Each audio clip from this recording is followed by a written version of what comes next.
and he's actually set himself up. I think he's working in an Indigenous role. With the is that part of the AFL down there? I'm not sure exactly who with, right, but yeah, so he has got a role down there, yep. And that's all I thought we'd be able to talk to him today. So hopefully he pops his head in at some stage today for us. Well, we're not too far away from the pre-game ceremony. Unfortunately, we won't be able to take that as we normally will, but both teams, footballers and I think netballers as well, no, maybe just the footballers, taking part in this Anzac ceremony here as part of the build-up to the spirit of the Anzac clash between Lara and Grovedale. Lara, if you have joined us through AFL Barwon TV, are wearing a special Anzac-themed jumper, so some of the play numbers are a little bit different to what you would normally see them in.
Before we kick off, in the reserves match today, the Spirit of Anzac medal for best on ground goes to Grovedale number 28, Judah Green.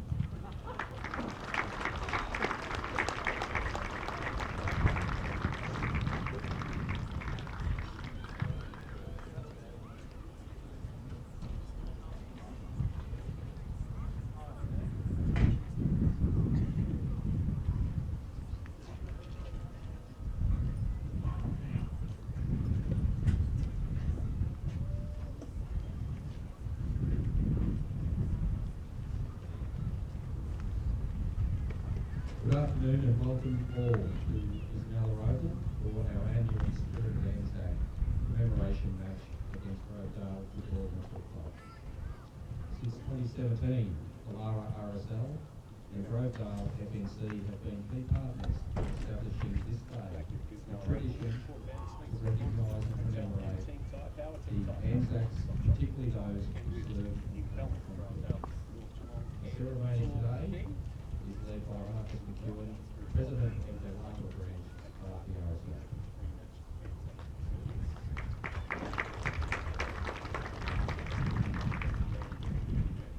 Thanks very much. Anzac Day is a very special day in Australia's Commonwealth. It is a day to reflect and remember with pride the Anzacs and the Anzac spirit that was first forged at Gallipoli 109 years ago. We pay tribute to all of those who have served, and in particular those who have made the supreme sacrifice for war up to and including Afghanistan. We must never forget them. There is a distinct nature among service people, a mutual respect, a bond, and a selfless dedication to proudly serve our country when required. We should all be very proud of our highly trained and professional defence force. Serving in the military means making friends for life. There is a lasting bond with those who have served, and Anzac Day is a day to enjoy each other's company, reminisce and remember those who are not with us today. We should all be very grateful that we live in this lucky country of ours, and it should never be taken for granted. Now, as a grandfather myself, I have a great deal of hope that today's youth will continue the incredibly important traditions of Anzac Day.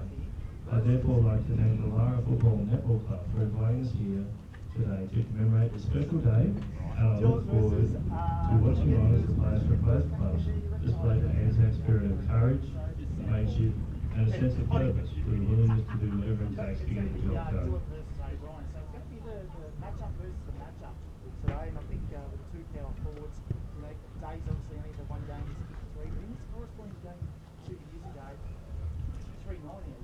What's the game of footy? So it's going to be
really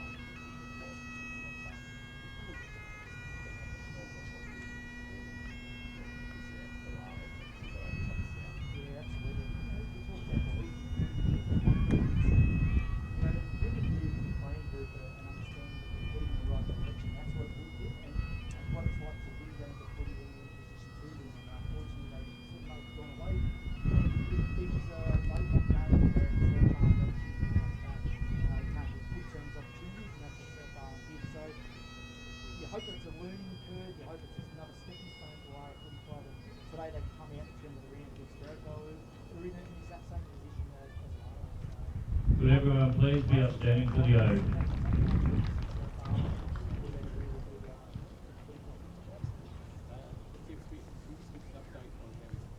They shall grow not old, as we that are left grow old. Age shall not weary them, nor the years condemn. At the going down of the sun, and in the morning, we will remember them.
We will now observe 1 minute silence.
Lest we forget.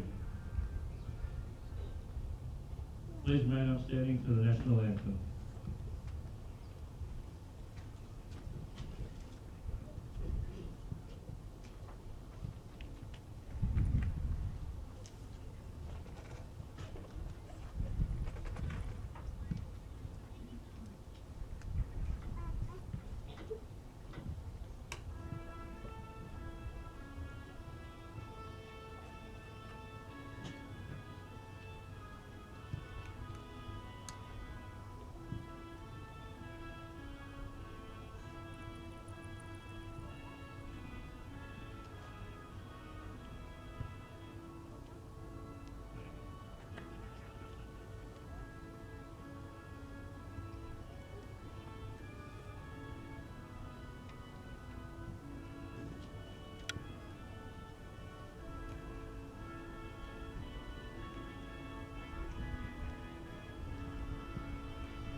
Thank you very much.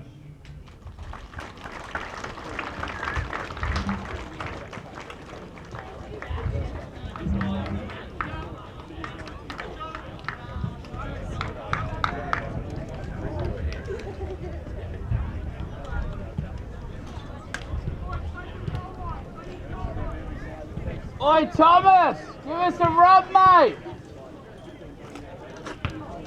Birchie, just a bit of an update just on the breeze. It just seems to be a slight one here at Biznella Oval. Is it favouring either end of the ground? Not so much, Kingy. It's more across the ground, heading towards the club room side, so shouldn't affect the goal kicking too much. But yeah, slight breeze into the rooms here. Thank you for that, Birchie. Well, hopefully that might mean a lot of play on this side of the ground, which will be fantastic. Never know. Kenny, I've got some personal Twitter feeds. Dev Smith is currently at the State Champs Golf PGA event in Tokemwell. He's listening and wants to fire up the Cats all day. Two beautiful tracks there at Tokemwell, the presidents and the captains, and the captain's track is absolutely one of the best ones going around. So Dev's listening to us via that. So is Matt Trethowan, who is in London, 5 a.m. local time, and he's off to the Tottenham Arsenal game this afternoon at Tottenham Stadium. Nice. So he's listening to us at 5 a.m. in London. So we've got listeners everywhere today. So, but Dev Smith will be obviously an interested listener in today. Dev, good luck with how you hit them. KRFootball.live is where you'll hear Lara and Grove.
He actually won the Althorpe medal back in the late 90s, Scotty McLeod, in the GFL reserves. Yeah, probably should have stuck to footy, but there's certainly a better footballer than he was umpire, that's for sure. But good to see a young fella running around.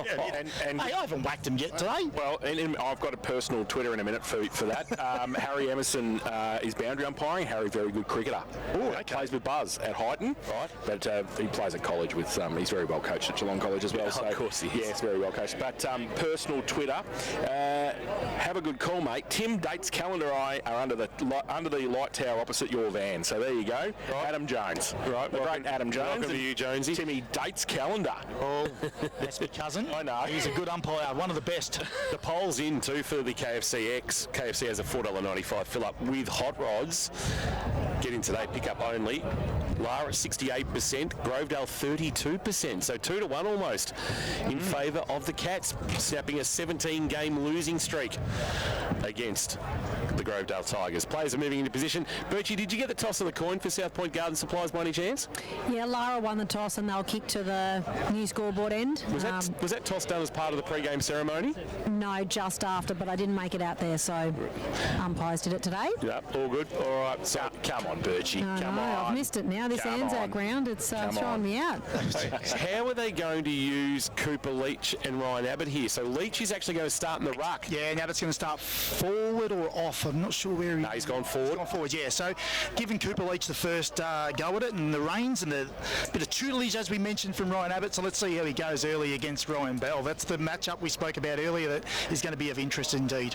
Bailey Cockrell on this wing here against Daniel Harms is a nice matchup for Wombat Gully Plant Farm as well. The other one I'll keep an eye on is who gets the job on Bailey Ettridge, coming off 4 goals against in this game last year. So he'll be one that I'll have to keep a close eye on. But the opening bounce, or opening ball up, in fact, for Harvey Norman, here's Jace as Lara takes on Grovedale. Yes, and Leach got it down too as well for Grovedale, and went and did his own roving work, or tried to, and coming off the wing Cockrell, he got wrapped up in the tackle by Leach. So he's had a nice little start.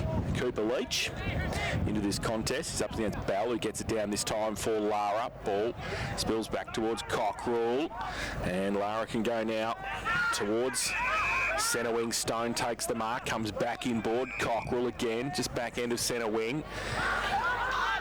We'll have the ball and go with the right foot towards Bell, and also Leach, who gets tripped over. The umpire says play on. Will Ford handball backwards. To Radcliffe. He gives it to Ford. Ford along the boundary line. Nice, neat little kick. And Harms takes it for the Tigers. He goes short. Oh, the mark should have been taken by Hose. It wasn't. Play on, said the umpire. Handball came over the top. Now getting it is Thar. He goes inside 50 for Lara. It's a 2-on-1. Day had 2 against him, but thrown beautifully at the front by Harvey. Ball spills free. Jose, can he get there? He can't for Lara.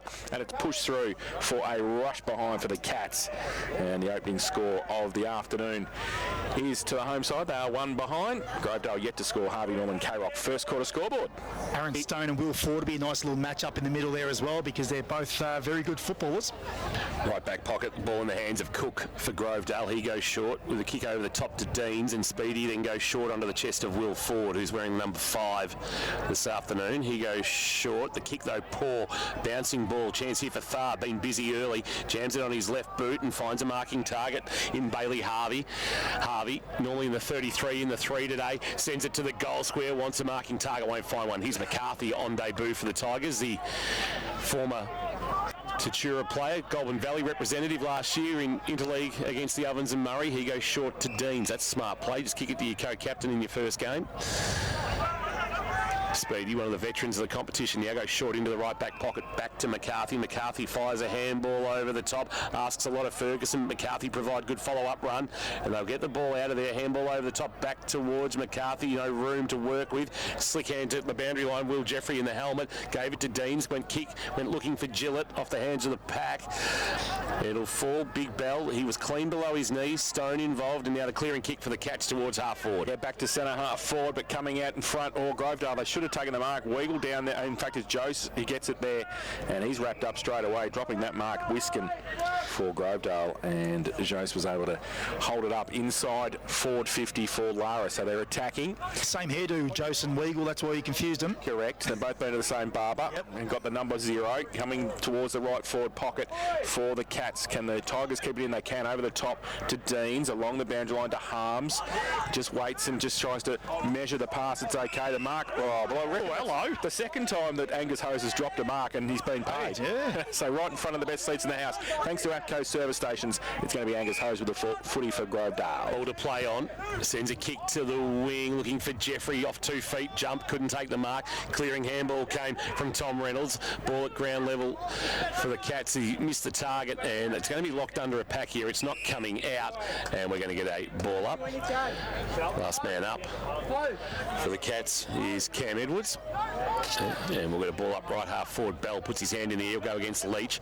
Bell may be winning the tap. He'll have another go at it after it hit the ground. Hose, he gets that to throw, and that'll be a free kick to the Cats. Taken by with a hand Cunningham. He'll kick inside 50. Marking target was Jose. Couldn't mark off the hands of the pack. White. Handball release. Ferguson. McCarthy involved. Jeffrey backtracking. Handball back to McCarthy. He's racking them up early. Now he gives a handball back over the top. Jeffrey will run onto a bouncing ball. Just confronted by Benari, but released back to McCarthy. Calling a lot of him early. Kick no. Missed its target. Coming back the other way. And now a chance for the Cats on that outer wing. They'll get a free kick, I reckon, for a hold. And it'll be a free kick over there to Tommy Reynolds, and he's got it on the outer wing in front of Marcel Barron, snapping away for Geelong Regional Football. Goes towards half forward with the kick, the back, no mark taken, and coming through for Lara was Harvey. He goes backwards 20 metres. They get it around the corner towards Linehan Cunningham, back to whence it came, inside 50. Ball spills free. Grovedale with the numbers. Can they come the other way? They can. Clearing kick came from McCarthy again, out towards centre wing, punched away by Stone. Front of the pack, coming at it, and pushing the back, no. Tommy Stephen couldn't take it for Grovedale. Comes back Deans defensively for the Tigers now. Handball over the top, Gunther for Lara. He comes back to him, second effort. His handball this time on the half volley. Stone tried to pick it up, went through Deans. He couldn't get there though. Jeffrey got the handball for Grovedale. Then getting out of some trouble was Chute. He comes back with the handball. Short little kick. They just need to settle the play, and they do. They find Hodgson. How good's this McCarthy? Yeah, he's real good. Nice follow-up, hasn't he? Hodgson kicks out in the air. It was fisted away, but into the path of 40. Gave it to White. Tried to shrug off a really good tackle. And that'll be holding the ball. That's a really good tackle there, laid for the Cats by Thar. He's been very busy, Connor Thar, early, hence why he's on Werriby's VFL list. He'll bring it to our broadcast wing. He wants Weagle. He'll have to wait for it to bounce, the veteran. He's got it just back of true centre wing, past our broadcast position, and sends it into the waiting arms of a teammate. And it's taken there by Tomacic. Day provides the lead. That's where he sends it now. He will have a 3-on-1 off the hands of the pack. McCarthy, Deans, handball over the top. Ball eluded. Leach, chance, snap around the corner, and he doesn't miss those. Bailey Cockrell. Nice finish for the Cats from Bailey Cockrell. Early goal of the day contender. Didn't need a second look at the goals. Finished nicely on his left, the wingman. And they get their first of the afternoon, the Cats. They're 1-1-7 on the first quarter. K-Rock Harvey Norman scoreboard. And the Grovedale Tigers are yet to score. Kingy 7 inside forward 50s to 0 at this stage, and that's what's telling the story. There's a lot of time in forward half. There's a couple of repeat entries, but interesting when Bailey Cockrell kicked that goal, there was no celebration. No one gave him a high five, nothing. He just went back to his position. I would have thought the first goal you might have got up and about and get excited on a day like today. Clearly not, but that's good work, good reward for Lara then for toiling hard inside their forward 50. Bell gets it down for Lara to Thar. He can't pick it up. Forwards against him, pushes him off the football. They get their clearing kick. Chute goes towards centre half forward for Grovedale, getting back there, taking a good mark. Gunther at half back for the Cats, wants to play on quickly, come towards the broadcast side, out the back. It might be okay. No mark taken by Judd. He's got some time. He handballs it back though, needs some support. Grovedale get there first. Can they pick it up? Stephen couldn't do it, and the ball will run out. And that was Bailey Cockrell as well, who sees it over the line. So we're going to have a boundary throw just forward of centre wing with Grovedale into attack. Nice little match-up, kind of Thar and Nathan Deans around. around the ground so far. The vertically challenged couple getting around. On that Gully Plan Farm matchups, they are roving at the front of the pack. Jeffrey handball release. Cockrell stole it in a little 1-2. He gets it back and then sends a kick on his left boot. It's a scrubbing ball that rolls through the cricket pitch area. Jost tried to knock into his own advantage. Cleaned up nicely by Rory Quinn. Little kick is okay, and he finds Blake Hodson, who's got it. Hodson goes wide. Jack Chute has been busy. Chute at right half forward, beckoning somebody to come towards him, so he goes long. Abbott, the target, back with the flight, couldn't mark. Hands to the pack. White can dribble it through. That was all too easy. Hands to the pack. Harrison White unattended for Grovedale, and he gets the Tigers first of the afternoon. 1 straight 6 Grovedale. Lara 1-1-7 opening quarter action thanks to Harvey Norman, Corio and Warren Ponds. Think Harvey Norman for all the big brands at Geelong's best prices, and in the experts chair for the Sporting Globe. Eat, drink, sport, Rory Street, Geelong. Here's Matty Kershaw. Yeah, that's the first time they've gone inside, or second time they've gone inside forward 50. That one was a deep entry. The previous one was shallow and intercept mark, but that one was deep by Chute. It was a great kick, and obviously the numbers went up, and Harrison White done his thing front and centre. But interestingly enough, Harrison White is so good off a half-back flank, and he's playing a different role today, so interesting to see how he goes. Abbott out of the ruck, takes it, kicks it towards half forward. Might be okay. White can't take the mark. He's on hands and knees. He's wrapped up by Reynolds. He'll need to get rid of it. The umpire says held in. Yeah. And we'll have the ball up at right half forward. So he's lining up on half forward, Jace. The one wood is obviously him off a half-back flank. We know how quick he is. He's done his hamstring a few times going too quick, but he's a fantastic footballer. Bell on the tap down. The handball came from forward to Moran. Moran a kick inside forward 50. Mark was dropped there by Stephen, but he had time to turn, recover and have a pot shot at goal. Got away too easily there from Nick Beekmans, and it'll be a minor score. We are locked away at 1-1-7 apiece. 9 minutes played on the Bowen Foods time clock. Bowen Foods sells the freshest fish direct to you. Donga Road, North Geelong. So Gunther will kick it back in for Lara. The western end of the ground. Plays on straight down the middle with the kick. Oh, looks for Linehan Cunningham. He couldn't take the mark though. He needs some support. Cockrell came in to help him. He got wrapped up straight away. Chute and Hose get him at centre half forward for Grovedale. So they're still into attack. Some ball up for Bell to get it down. Handball only as far as Jeffrey for Grovedale. Weagle, he runs through, bowls through him. The big fella! Blind turn, gets it around the corner, and he just a little bit of candy, showed it. Ryan Abbott, years of experience, just straightened up and kicked the goal. Well, he put the candy out there for someone to buy, Jason. They purchased it. They purchased it.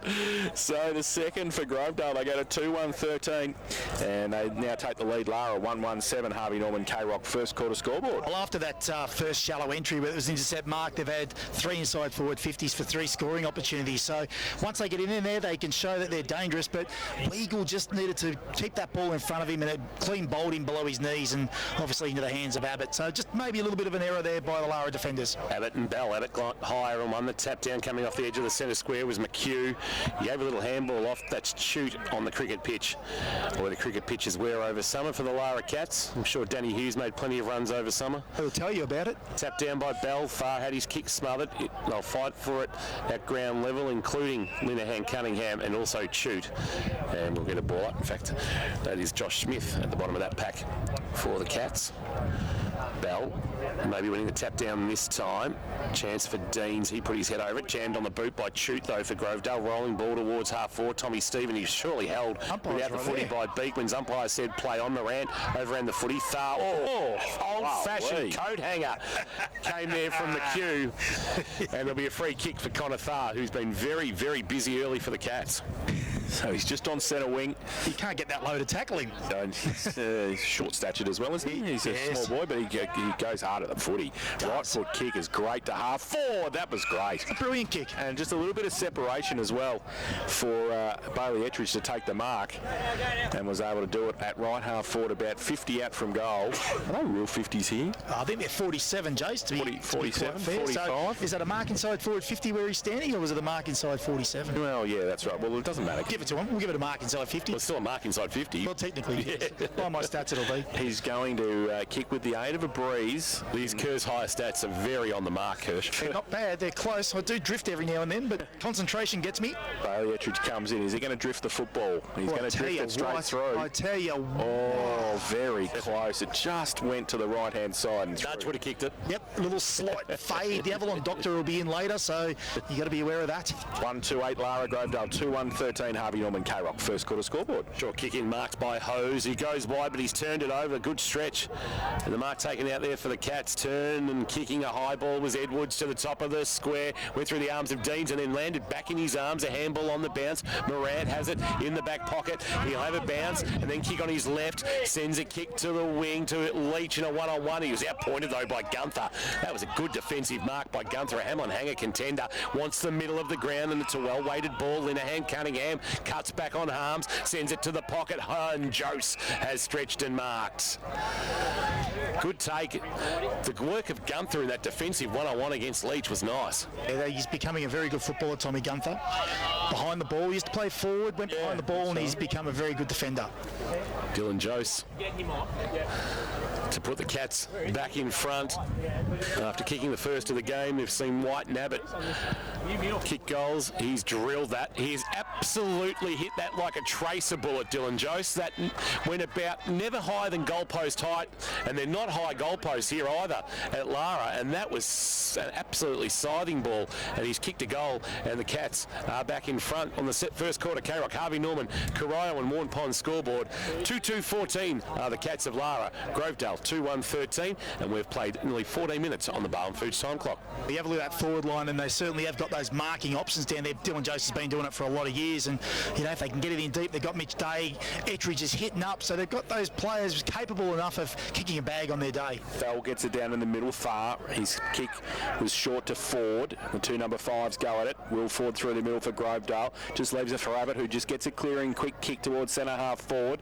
Nelson can't take it. Gunther wrapped up straight away in the tackle on the umpire. Very quick on the whistle there. Will ball it up at centre half forward for Grovedale. So Bell and Abbott come down, do the ruck work. Abbott got a hand to it. Thar tries to break the tackle, got one high against Hose and plays on quickly, wants to move it, goes towards centre half forward with the kick. Ettridge stands his ground. He can't take it. Quinn right next to him for Grovedale. Pack develops just inside the centre square, and it will be Bailey Harvey who will get up with Radcliffe and we'll have the ball up. We're giving you a 3-2-1 right now. Connor Thar's getting the 3 from everybody, isn't he? Yeah, absolutely. He's the standout at the minute, that's for sure. Tap down Bell, but Ford does the roving for Grovedale. Handball release and the kick from Jeffrey very, very wide. Asks a lot of Leach. He'll try to run onto the footy. Tracking him is Brodie Cambridge. And they'll get out of trouble here. The Cats. The kick comes from Josh Smith, the veteran. Kick to the wing, looking for Edwards. Good spoil from behind. Oh, sorry, it was Ettridge. It was spoiled from behind. And brought to ground. We'll get a ball up. Good to see Josh Smith towards the more back end of his career. Is that a fair way to describe him now, Kirsch? Yeah, absolutely. I'm just watching Cooper Leach holding his knee down in the far left pocket at the moment. Kingy doesn't look great at all. For St John of God, keep an eye on that, please, Birchie. Thar has his kick smothered by Jeffrey. Is that new, the helmet for Will Jeffrey this year? I don't remember him having it last year. No, I don't remember. We'll have a boundary throw in. They are still very much looking down there at Cooper Leach. So a bit concerned myself, Kingy. Yeah, on the Falcons list, so it's not ideal. Tap down front of the pack came from McHugh, a clearing kick for the Tigers, but back there is Gunther doing his best work as a intercept defender. He wants to play on it. He wants to send it towards the outer wing in the old scoreboard here at Bisanella Oval, and he finds a marking target, and they'll look to run. Handball release to Weagle. Weagle will send a kick inside forward 50. Watsy got a fly, but no mark taken there. Coming down by Tomicic, and they'll get out of trouble. The Tigers, a short kick, finds Angus Hose, who's got it at right half back. So Hose plays on for the Tigers, goes to the old scoreboard, sets a bit of a task for Stephen. Oh, he's wrapped up. Was that a sling tackle? Came from Nick Beekmans, and I think it was. So he's going to be paid a free kick. In between wing and half forward. forward on the outer side. Stephen goes, turns the ball over. The lead was on from Abbott, but Weagle was read it the better for the Cats, and he's taken the mark in between the back pocket and half back on the outer side. Called to play on now. Dan Weagle, not quite sure where he's going. He goes short. It's okay in the end. Stone takes the mark, wants to switch the play. Dangerous kick towards centre wing. Getting back to O'Brien, got a hand to it. Runs away from K-Rock's own. Tom Gillett, he gets it now in between wing and half forward. He handballs it back. Off a standing start, they go towards half forward. No mark taken. And the second effort was okay from far. And then he threw the ball away. And the umpire said, yes, he did. Free kick's going to come back to Grovedale Tigers to take it. It's going to be Tom Schultz with the free kick. So it looks like Cooper Leach is in a lot of trouble. He's just walking past you there, Birchie. We'll get to you in a moment for St John of God. We'll get when we get a stoppage in play. Actually, we might come to you now, Birchie, very quickly for St John of God. He's in a lot of pain, the young fella. Yeah, he is actually. He's being helped along the sideline back to the Grovedale bench with a trainer under each arm, so he's not looking good at all. Could be a knee or an ankle. We'll have to get an update on that. Thank you for that, Birchie. The kick from Charlie Nelson towards half forward wasn't a great one, but it works out all right for Abbott. He gives a handball back to his partner in crime in Dean. Speedy flirts with the boundary line. It actually does a big Shane Warren leg break. That was sort of knocking over Daryl Cullinan. Bunny. Was that one? Actually, more the flipper got Daryl Cullinan. Daryl Cullinan still having nightmares. Still. Yeah. Ball back in the plate. Left forward pocket. Tigers in attack from behind. Bell won the tap down. A little pick up at ground level by Hose was good to Jeffrey, who gave it to Ford. Ford on his non-preferred left, flirting with the boundary line, coming up, flying, but the mark taken over the boundary line on the second attempt by Chute won't be paid. It's off hands, out of play, and a boundary throw in the left forward pocket. 18 minutes played on the Barwon Foods time clock. Gee, time's just flown by in this opening term. Sells the freshest fish direct to you. Donga Road, North Geelong. Here's Jason Doherty on K-Rock Footy. So Bell gets up against McHugh, who gets it down for Grovedale. Back towards centre half forward with the kick. Abbott got a hand to it. Roved by Hodgson, but they get away. The Cats. Weagle clearing kick back towards the middle. Tomasic can't take the mark. Has his second effort. He can't pick it up. Coming the other way. Oh, McCarthy. He is a star. Have a look at him. Takes the bounce. Backs himself. Kicks it out wide. And you give him a wrap and he turns the ball over. Goes back towards the wing. Now coming forward. Stephen back to McCarthy for Grovedale. They go wide. And Lara with the numbers. Nelson. Can he keep it in? He can. He gives it to Speedy. Deans gets around right, left. Comes back right. And works in the phone box, which he can. Goes in towards the centre half forward position. Now coming back. They're under pressure. Grovedale forwards keeping the pressure on. Abbott can't quite keep it in, but they've kept it forward and in their forward 30, and they're going to have a boundary throw in, so another attacking effort for the Tigers here. Yeah, a little messy Grovedale outside forward 50. They've just got to bang it in there quick. You've got Abbott down there. McHugh's gone into the ruck, so get it to your big fella. Boundary throw in. Abbott and Tomasic doing the ruck work. Abbott grabbed it out of the ruck, a little handball release, tried to find Stephen. Stephen to Deans. Deans tight against the boundary line, right forward pocket, scrubbing ball. Will roll out of bounds for a boundary throw in. Not Speedy's best there, and we'll get it tossed back into play. Approaching time on the Barwon Foods time clock. 19 3/4 minutes played. Lara 2-2, Grovedale 2-1. Tomasic will have to go again against Abbott. Abbott just eased him under the footy, but Tomasic was able to get a hand into it. Front of the pack, tackle laid. There's a cat at the bottom of that pack, and we will get a ball up, and it's Mick Beekman's. Kingy, not good news for Cooper Leach. He's got ice on that right knee now, so they'll obviously just see how it goes in the next little while, but he may be done for the day. So out of the ruck contest, Abbott just wheeled the ball over his head, right foot kick style. Missed it to the far side though and threw for one behind, so he's kicked 1-1 this afternoon. Ties things up here at Bisanella, 2-2-14 apiece. Harvey Norman, K-Rock first got a scoreboard. Weagle, a long ball that'll flirt with the boundary. They'll actually go out in the full on the breeze. It was a long ball from Weagle. He got a good piece of it, but it carried the pack and went out of bounds on the full, and the free kick will be taken in front of the canteen that provided us with those wonderful roast beef rolls. How good were they? Wow, Sam Rat, the old pulled beef, magnificent. Radcliffe with a bit of a helicopter inside forward 50, coming across. Weagle comes to make good on his mistake and actually marks on the juggle in front of the numerous small structures that have got a good crowd here this afternoon. He goes short to Linehan Cunningham, who goes short to Cockrell. Cockrell with it for the Cats. He's got Minari short if he wants to go to him, but he decides to ignore that and might just bring it along the boundary line. So to the wing he goes. Tomacic's target off a standing start flew but couldn't take the mark. At the hands of the pack forward has been really good for Grovedale this afternoon, and we will get a ball up Tom Gillett comes to the boundary line. Haven't seen much of him yet on his return from WA, but we'll get the ball thrown into the air at true centre wing. He's going to have to do something about that hair. If he's going to be K-Rock's own, I can tell you right now. I want to touch it. No, I don't. He needs a barber. He needs to see Dylan Jose, I think. Now, free kick, barber. Nathan McHugh has taken the free kick from centre wing from the ruck contest for Grovedale. Goes towards half forward. Weagle comes across. Short little kick. Missed the target, which was Cockrell. He's in there again, though, fighting hard for it. Tries to draw a player. Handball over the top. They might be out here at half back. Kick needs to be good. Goes wide. Might be okay. Oh, was that a mark? Did he pay it? Cam Edwards, Oh, and he he's paid been it. paid. Because he marked the second time out of bounds, but the umpire said, there you go, good effort. Goes towards Day. It's past him into the forward pocket, and Ettridge can't keep it in. And we're going to have a boundary throw in the right forward pocket for Lara. They're 2-2-14. Grovedale 2-2-14. We'll give that 6-year-old boundary umpire the benefit of the doubt. He was blocked. Yeah, he wouldn't have been actually able to see that, so he's just got to back his judgment there. Boundary throw, it's a shallow throw in. Day grabbed it out of the ruck, tried to feed a handball to Cockrell next to the boundary line. Thar gave it back to Cockrell. Cockrell steps inside the incoming tackler in McHugh, then sends a kick top of the square. What's he got? Oh, only Brady Ferguson climbing and marking for the Tigers. 2-2-14 apiece. Double Archbishop Desmond, may he rest in peace. Short into the left back pocket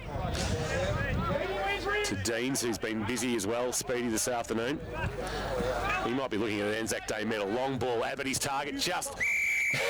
Ryan Abbott not happy with himself. He dropped the chest mark after doing all the hard work, and there was a bit of self-admonishment would be the best way to describe it.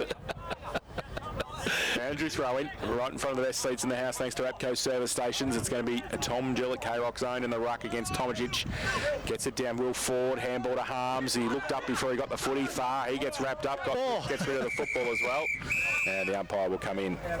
I really hope Billy Ford and Connor Thar spend a lot of time, because I reckon that for Wombat Gully is going to be mouth-watering. Hey, there's a couple of hard nuts, aren't they? Oh, they're having a real crack, both of them. Yep.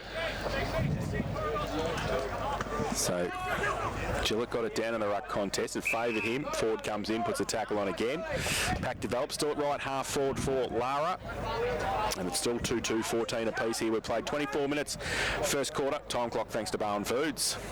Tap down from behind. Tomajic roving in the front. Cockrell's been busy. His handball, though, he's had a little bit too much pepper on it. Deans, Ford, trying to just flick it into space for Jeffrey, although the bounce wasn't favourable. He had to wait for it. The Minari took him in a tackle. He got a handball away, stolen by Cockrell. Handball on the up to the skipper, Goodwin, but he turned it over. And now the clearing kick comes for Grovedale. It's going to float about 7 rows back into the crowd off the boot there of Charlie Nelson, and it'll be a free kick to the Cats. So just waiting for it to come back from the crowd for Tomajic.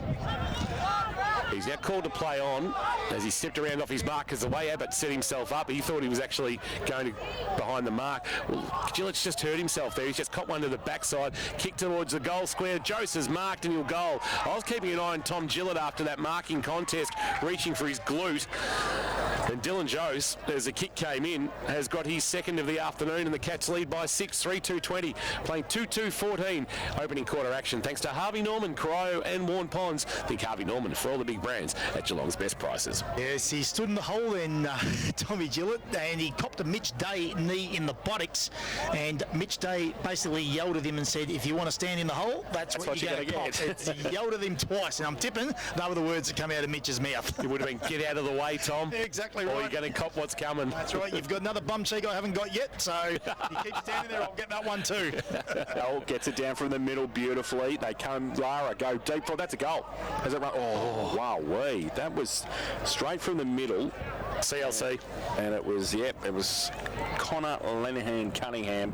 He's put it through for one behind, so the breeze certainly helping it there. 3-3-21 Lara, they lead Grovedale 2-2-14 Harvey Norman K-Rock. First quarter scoreboard. Nobody was happier than the GDFL commentators when they didn't have to call Bryce and Connor playing for Werribee Centrals, because they have to give full name to differentiate them, and that it's a mouthful in a hand Cunningham as it is.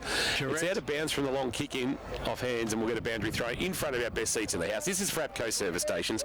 Win 5K to spend your way at APCO now. Boundary umpire No pressure on him as he hurls it back into play in front of the AFL Barwon TV cameras. Gillett went the backhander out of fresh airy. Bell then knocked it straight into the path of Nathan Deans, who then kicked it out in the full. So can we have the last fifth? Yeah, not the breeze is pushing the ball. We've got the old warm northerly blowing off the Yangs, and we've got a free kick at half back for the Cats. Sent towards Bell. Big fly coming, but not hanging on to it was Ettridge. Front of the pack, Harms cleaned up nicely for Grovedale. Gave it to Deans. Let's see if he corrects his mistake this time. His kick went looking for McHugh. He's claimed it down low. Hamlin Hanger contender. That is a slips catch of some quality from Nathan McHugh as he was able to just hold it up. So McHugh goes lateral and back, and they come through Schultz, who goes further afield back to McCarthy, goes to the outer side, so they've switched the ball, and Wiskin takes the mark for Grovedale, goes wide, mark, under pressure, taken, coming up to it was Jose on the mark, short little kick, Morant goes short to White on centre wing, so just a bit of slow play now for Grovedale. There's two blokes behind Harrison White as he's going to go and kick this, so Lara have flooded back. He goes with a spearing pass towards half forward. Ford, good pick up on the half volley, close to the boundary line, might try and get it back. Grovedale working hard in their half forward zone to try and keep it in there. Hose Nelson got one high. The umpire said it's going to be held in. And Hose got one high as well, I think. So it's pretty willing over there at half forward. The Tigers into attack. 28 minutes almost played on the Barwon Foods time clock. Bell won the tap down. Here's Thar doing the roving through traffic. A handball. Gunther stepped through a tackle, then a handball release. Are away, are they? Linehan Cunningham, a driving ball. Won't have the carry to get past Radcliffe, who went back with the flight and took a really good mark.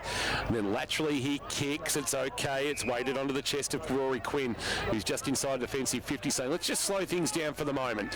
Quinn now will drive a kick to the wing. Harms or taking the mark right on the siren is Tommy Stephen. And that is quarter time here at Bisanella Oval. An entertaining opening term where Lara holds a 7-point buffer. 3-3-21 they lead, playing Grovedale 2-2-14. That opening term thanks to Harvey Norman, Crow and Warren Ponds. We'll take a break from here at Bisanella Oval on a Sunday afternoon. It's a very beautiful afternoon for South Point Garden Supplies, and it is Lara holding a 7-point advantage. Back shortly. Thanks to APCO Service Stations. Live, breathe, K-Rock Footy. Don't wait for the freshest fish and seafood to bite. Barwon Foods has a shipload now. It doesn't get any fresher. Check out Barwon Foods fresh oysters shucked on site, mussels, prawns, crays cooked on premises, and all your favourite fish, chosen by all the best restaurants in town. Barwon Foods also sells direct to you at wholesale prices. Great savings, great seafood since 1978. That's Barwon Foods. See the retail shop and get fresh fast. Donga Road, North Geelong. BarwonFoods.com. Harvey Norman, the home.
get out. Kirsch, what did you make of that opening term of action? You're keeping some numbers for Kerrs higher. What are some of the stats telling you in terms of clearances, centre clearances inside 50s? Yeah, well, early on it was all Lara's going, particularly with the first 5 or 6 inside forward 50s. They were also 4-zip in way off clearances as well around the ground, but it's where Grovedale sort of got back on top. Abbott went back in the ruck for a while after Cooper Lynch got injured, and they had 4 in a row clearances, which got them inside 50 a little bit more, and they had a better look at it.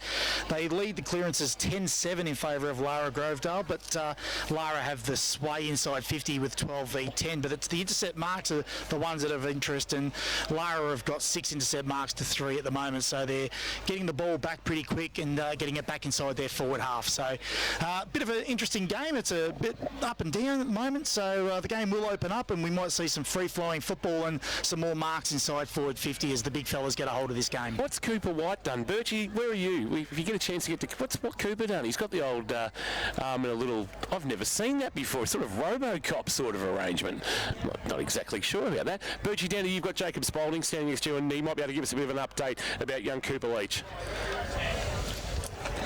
Deal with Cooper Leach sustaining an injury early on there. How's that forced you to restructure with your big man stocks? Yeah, we'll just have to get a little bit creative. So you'll see Nathan McHugh do a bit of ruck work and go through the centre bounce stuff. And yeah, it's just a challenge for our 3 tall blokes now to try and compete as best they can. So Tommy Gillett will obviously spend a bit more time in the ruck to help Ryan Abbott out instead of being forward. So you're going to be relying on the other forwards to carry a bit of that load now. Yeah, that's right. So we're going to have to try and find some goals from other avenues, which I think we're capable of. But yeah, we're certainly in the game at this point in time, which is good. Unlucky for Cooper to go down, but we'll box on. How much do you reckon's in that breeze? I reckon it's 3 or 4 goals, Joan. If you can get out that top side and play some decent footy with it, I think you can score pretty quickly. So that's our aim right now. Excellent. Good luck for the second quarter. Thank you to Jacob Spalding with Jane Birch. Thank you, Birchie, for South Point Garden Supplies, and it's into attack for Morris Business Class Finance for Grovedale straight away from the centre bounce. Yes, Harrison White kicked it long from a free kick in the middle, but only found Daniel Weigel, who is working back off Tom Gillett, so he's able to take the mark and come broadcast side. It's a great kick, fantastic kick. Cam Edwards just had to mark it because Daniel Weigel put it on his chest, so right in front of the best seats in the house thanks to APCO Service Stations. Edwards called to play on, chips the ball, is okay. Tomacic had to reach for it and did so, still on centre wing. He measures the pass in the middle, missed the target, coming back the other way. Deans for Grovedale, can he pick it up? He can. Great little handball. Now they go long inside 50. Gillett to run back, get it, no, won't sit for him, needs some support, got it too. Hodgson gets around in the right forward pocket, he gets pushed as he kicked it, and getting back there to help out was Reynolds for Lara, and he's taken the mark in the last line of defence for the Cats. Can't get much further back, he'll go the corridor. Linehan Cunningham, it's an attacking kick there from Reynolds, but he wasn't able to take the advantage. Shoots to the mark, but Linehan Cunningham went short, found a marking target in Stone. Stone's got it back edge of the centre square, wants to use his pace to run away from Abbott and then drive the Cats towards forward 50, and Day once again a 2-on-1, but at the base of the pack. Chance here for the Cats through Bailey. Harvey after he got the kick away was dumped. Yeah, he was. And he's going to win a free kick. It's going to be down ground, and they are going to have a shot at goal. Was it Will Ford, the offending player? Jack Cook. Or Jack Cook, yeah. with Jack Cook. So goal umpire and field umpire discussing. It's actually going to be a very tight angle because where the ball ended up was actually flying through from for a behind. So the player that's going to have the shot at goal is Tomacic, and he's going to be put on at a very acute angle. So where does he go here? Does he go with a left foot J curve, right foot banana? What is Tomacic? He's got to think his way through this. That was after his last kick, Kingy. It was a turnover in the corridor, so this could go anywhere. 13-point lead. He goes with the left foot, and he's missed to his near side. So a missed opportunity there for the Cats, and the margin is 8. They're 3-4-22. Grovedale 2-2-14. 2 minutes 20 played on the Barwon Foods second quarter time clock. They play on quickly too. Grovedale run around the outside. Centre wing position now. They try and get it up towards Hodgson, and handballs over top. Deans has to sit and wait for it. Oh, it got away. Got the handball away. Ford came and helped him out and got around as well. Got it back to Jeffrey off a step. They're at half forward. It's all Lara though getting back there. Weigel, his name written on. He bought a raffle ticket inside and he won that raffle quite easily. And they're going to be able to switch the ball because they've got the numbers behind and they can run through half back. Oh, that's a high kick. That's dangerous towards half forward, and it's all Grovedale coming the other way, and they're going to be able to bring it back in. The ball, missed the target. Quinn missed the target. He had Jack Chute by himself with a invitation to give it to him, and he unfortunately didn't hit it, and it's going to be a boundary throw-in, so probably the second best a boundary throw-in. They've had 5 inside forward 50s this quarter, Jace. 3 of them were intercept marked, and 2 of them were turnovers that have gone to the boundary. Ball back into play. Bell. He's going to do it actually uncontested, the ruck work. He tapped it straight into nearly the waiting arms of Harms. He's going to come up with the footy Harms for the Tigers. Handball off to Stephen. Stephen with a flying shot at goal is going to go across the face. Weagle trying to get a handle on the footy, floating away from him. Did okay, but he turned the kick over straight onto the chest of Blake Hodgson, who's got it under the scoreboard in the left forward pocket at the northern end of the ground. So Blake Hodgson, a goal already this year. Just the 6th game of his young GFNL senior career. Man on the mark, stands about 30 from goal. Hodgson with the shot, and I tell you what, he just missed. He clapped it, did he? He was happy with it. So was Tom Gillett at the top of the goal square, but it's missed to his near side, the left-hand side, and through for a minor score. In the margin is 7. 2-3-15 Grovedale. Second quarter K-Rock. Morris Business Class Finance scoreboard. Lara 3-4-22. Upgrade to Morris Business Class Finance by calling 1300 for Morris. Oh, Weagle kicks in. Still a kick at the moment. Get into handball, Jace, out of fullback. Comes towards the best seats in the house thanks to APCO Service Stations. Rory Quinn puts the tackle on. Bailey Ettridge not going anywhere. And it's going to be umpire Harry Emerson with the boundary throw-in. Come on, Emma. Let's have a look at his boundary work. He's smiling too. He likes his work. Yeah, likes it. Oh, good boundary throw-in too. Sunscreen on. Abbott gets it down to Deans. Familiar. That's how you kick it. Inside forward 50, Jace. So Charlie Nelson is a left foot up. He's 50 from goal. If he uses the breeze here, he can kick this. He goes with his right foot if you don't mind. And, squeezed the ball about 30 out, but Lara had the numbers. It comes to Reynolds. He goes with a kick. He tries to, ding a bell by himself. Point of the centre square. Gives it away by hand to Thar, who had to stop and wait for it. He gets the kick longer. No mark taken. Tomajic handball to Ettridge. He's on the out now. Right foot kick back to the top. And Day gets some separation. Can't take the mark. Ferguson wrapped up by Day. Pulled the ground. Umpire said play on. It's gone up a notch at centre half forward. Was that holding the ball? Yes, it was. And a free kick's going to come back. And I reckon that's a square up. Yeah, for the one he missed. And it's coming back to Aaron Stone at centre half forward for Lara. The second best number 16 to wear that jumper on this ground, that's for sure. Son of the coach. Have a listen to him. Stone. Little Rock. They call him Pebble. That's Geordie. Pebble. Aaron Stone swings out on his left boot, tries to get distance, won't have enough carry. Front of the packet will be cleaned up. Quinn, although a little soccer off the ground coming, and I reckon there's a goal there. I reckon it's Josh Smith who's been able to soccer that through, and you can tell it's a Smith because they all move the same way, Kirsch. They do. And he soccered it through and got the Cats. He's got them out to now a 13-point lead. They on the second quarter K-Rock Morris Business Class Finance scoreboard. It's asset lending the way it should be. Lara 4-4-28. Grovedale 2-3-15. 6.5 minutes played in this second quarter of action from Bisanella Oval. KRockFootball.live. Thanks to APCO Service Stations. Win 5K to spend your way at APCO now. Pretty defensively poor them when the ball hit the ground. You really got to knock that through or just clear it from the area, and they were just happy for that ball to bobble around, and Josh Smith doesn't need too many invitations to kick a goal and celebrate, that's for sure.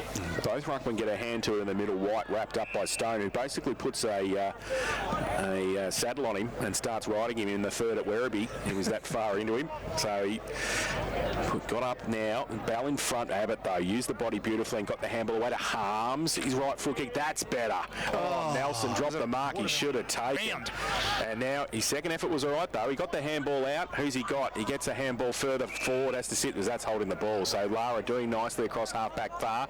He has to play on now because he kept going, so he gives it back. He gets the 1-2. He's on his left. He measures the pass beautifully, and taking the mark is Judd for Lara. He goes back in board. Smith, the last goal scorer, takes it right on half back now for the Cats. Kick to the wing, and Ettridge has got busy over the last quarter and a bit. He'll drive it long towards Day. He'll have to fly from behind. Good spoil at the front, knocking it away from Wiskin. Abbott, the unlikely rover. A handball to Jeffrey. Jeffrey, a handball. Wiskin outside of the right boot. It's a scrambly ball that'll roll towards the boundary line. McHugh. Well, there's a bit going on now because there's a cat who was more interested in McHugh than the footy. They're in their own private war. The footy's on true centre wing. Keep an eye on that, Jace, as it spills out now. Chance for Reynolds to send the Cats forward. On the bounce, Day will attack it. He'll try and get a handball release. There's a little drop kick that's holding the ball. And now we'll see that their little dust-up has broken up. Josh Smith. I was going to say, was it Josh Smith, was it? Shocked. Shocked. Free kick ends up with Ferguson. Ferguson now a kick for space, stretching and marking. Out there is Hodgson with the footy. What's he got forward? Gillett demanding it. O'Brien tracking his every move. Now he wants it back to the goal square. He's going to have to get moving now, so he sends a kick to about 20 out. Gillett will come with just crash the pack. He had no intention of getting anywhere near the footy, Tommy Gillett, and it's gone through for a behind that long kick from Hodgson, and the margin is 12. 4-4-28, 2-4-16, 8 3/4 minutes played on the Bowen Food second quarter time clock. Bowen Food sells the freshest fish direct to you, Donga Road, North Geelong. I highly recommend those freshly shucked oysters. Short little kick into Stone, takes the mark. For the Cats, handballs are back to Gumper, who ran past, who kicked it in, goes wide, looking for Ryan Bell. It's past him, and it's out of bounds. Boundary throw in, centre wing, broadcast side. I reckon you might need to tell your coach friend that he needs to put somebody on Dan Weigel because he is absolutely murdering them. Well, he's a defender, Jace. He needs to be on someone. Well, somebody's got to be near him because he is, look at him, he is... I can see this. He has an infection, he must have. He does. He's had 4 intercept marks this quarter alone, let me tell you. But they want him to kick. Are they happy though? Driver-like. Are they happy to roll somebody up extra to the stoppage? That's what they look like they're doing. They're bringing the extra number up, so Gillett has to then engage, and that creates a +1 no matter what. So they've got to be a bit smarter with their ball entry going inside their forward 50. It's 9-3 inside forward 50's Grovedale's way, but they're wasting it by giving the ball back. Oh, just like that. Just like that, and that's the 6th out on the full.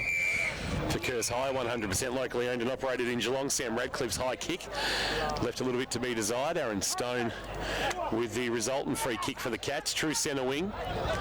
Spent the pre-season with Geelong VFL, didn't make the list. Big fly Tomacic off the hands of the pack. Etridge, nice release. Linehan Cunningham on the left boot sends it to Day. He just worked Ferguson under the footy. There's a cat down in back play. Keep an eye on that, Birchie, for St John of God. But Mitch Day, an opportunity to go back and have a shot at goal. It's Josh Smith, who is fine. He shoved you would need a battering ram to stop Josh Smith. Absolutely, and that's exactly right. If you can get the ball at least quick into Mitch Day, we've seen today that he's had 3 or 4 on him at any given time, and it's the slow ball movement or the long high kick that you go to him that they know they're going to peel off and just go to him.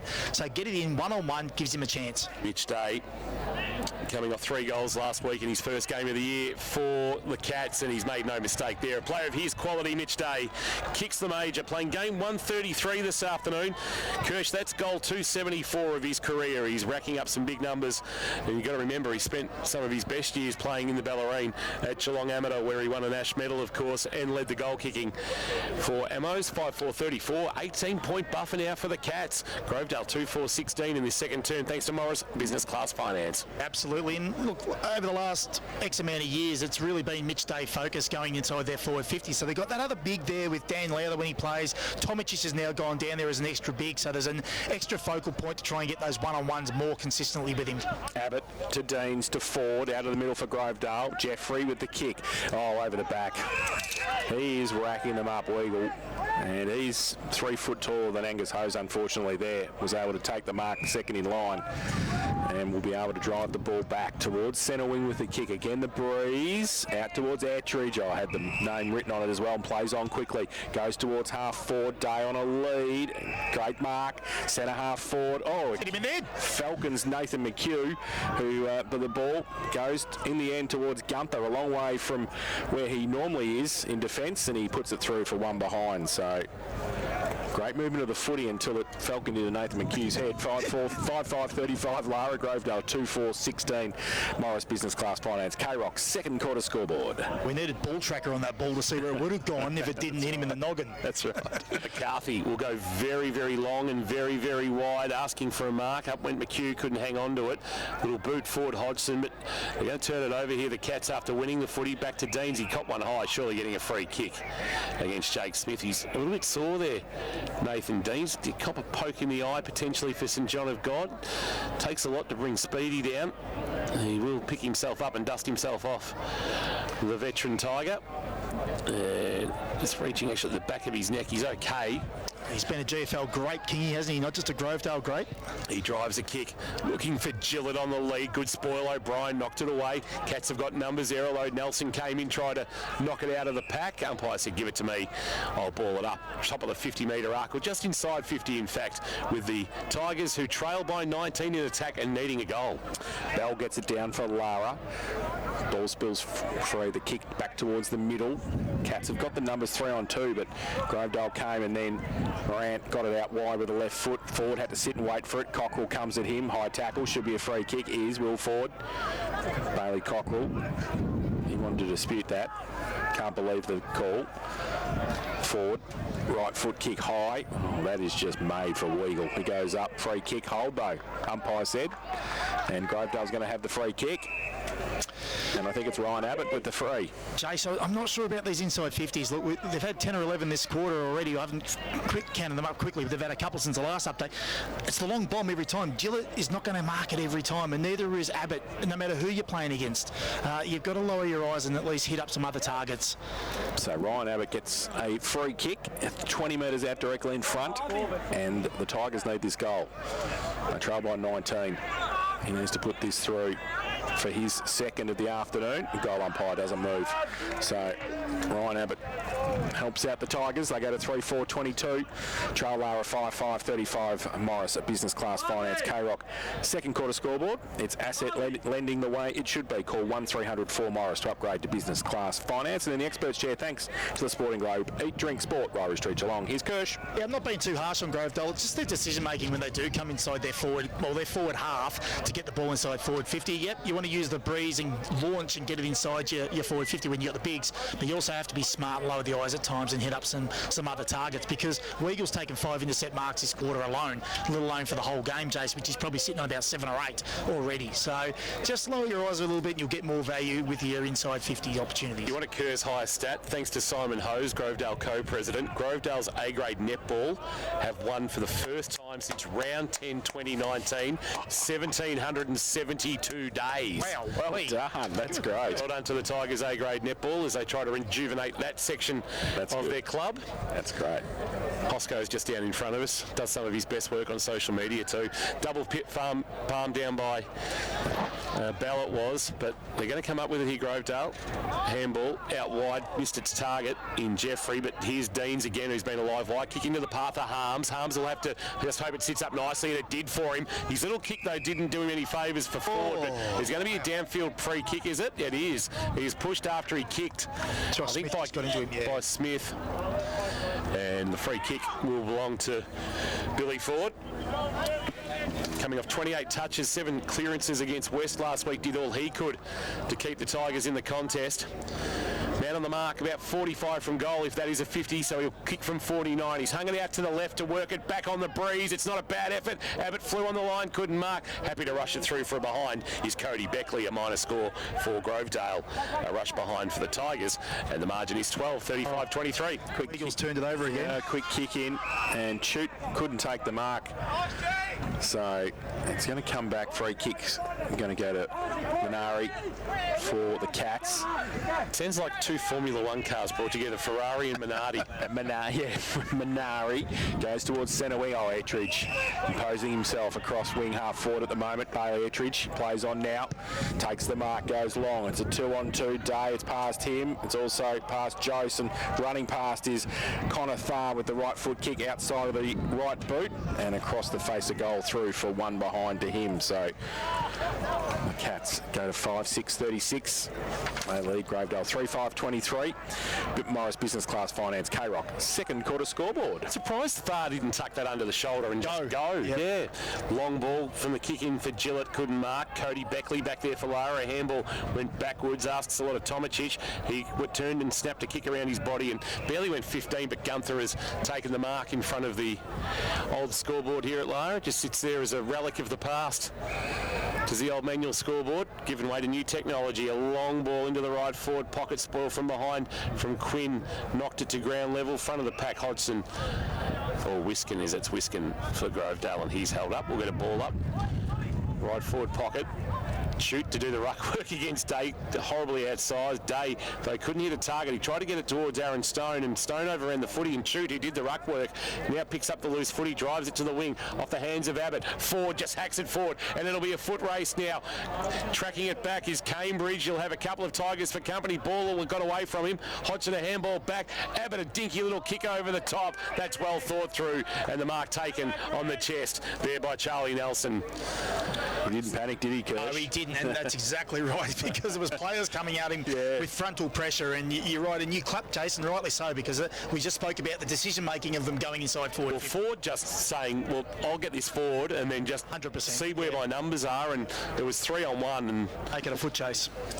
This to bring the margin back to 7 as it was at quarter time. Charlie Nelson playing just his second game, an ex-Falcon, 4 games and a goal for the Falcons in 2022, has pushed it across the face with the breeze, and that is a minor score, and the margin is again 12. 5-6-36, plays 3-6-24 on the second quarter. K-Rock Morris Business Class Finance scoreboard. It's asset lending the way it should be, Jace. Call 1300 for Morris to upgrade to Business Class Finance. Gunther to play on from fullback and come broadcast side looking for Weagle. Does him one hand as well. Hold, whatever. Oh, wow-wee. Daniel Weagle. I thought it was a hold. So did I. I thought it was a free kick to Weagle, but it's to forward. So he kicks long and high. Back inside 50. Gillett from third in line. Falls to the side of the pack. Abbott can't pick it up. Ho's got one high. Umpire says play on. Yes, no. The umpire was right there.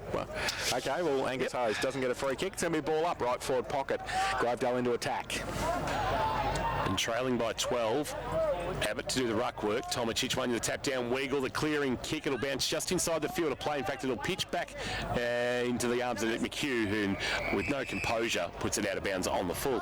Not for the first time this afternoon. Nope. How many now is that for Kerrs Hire? We're up to 7 with Grovedale having 5. And they've all been on this broadcast side of the ground. Yep, wake up, boys. It's where the ball's going. That hard. He did say the play would be on this side of the ground with the South Point Garden Supplies ground report with the breeze. Weagle, this is better. Well, a bit of a helicopter. Tomacic went with the one hand. Thar did the roving off the side of the pack. His kick will flirt with the boundary line. He's asking Cockrell to use his leg speed, and he does. He pushed Wiskin off the footy, but ran straight into a Ferguson tackle. That is a special from Brady Ferguson. Great tackle, and we'll get a ball up. Not sure why that wasn't holding the ball. And Brady Ferguson probably asking the same thing.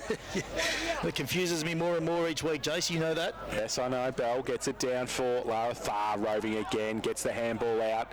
Dangerous because Grovedale had some numbers around the footy. Now the balls keep going with it though. Kick around the corner came. That's a great goal. Come from Billy Goodwin, who just kept running, forcing the footy and getting past a couple of Grovedale defenders, and he was able to finish it off and kick the goal. So great finish from Billy.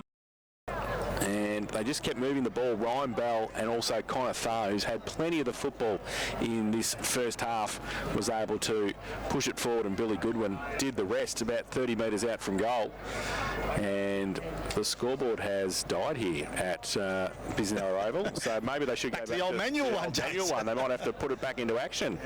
Well, good play there by Lara, because they got the ball out of the congestion, they got it to the outside of the stoppage, and they got a goal from the stoppage. So they're just starting to get a little on top of the clearances. They've won the last RD3, Lara, so that's an area where they've just scored from, so that's their strong point at the moment. I think 6-6 playing 3-6 for Morris Business Class Finance. Margin is 18. Bouncing ball to the wing. Harms for Grovedale. Handball fired forward.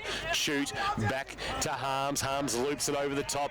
Deans just see something out the corner of his eye. Goes to a one-on-one. Stephen was one of those ones but couldn't mark. Knocked down by Cambridge. His teammate though in Reynolds overran the footy. Helping out was O'Brien. They've done well to get out of defensive 50 with a long ball, and Bell stretches and marks. Handball release. Goodwin, the goal kicker, the skipper with the footy. Sends a kick very, very wide, and Jose, this is a good build-up from the Cats.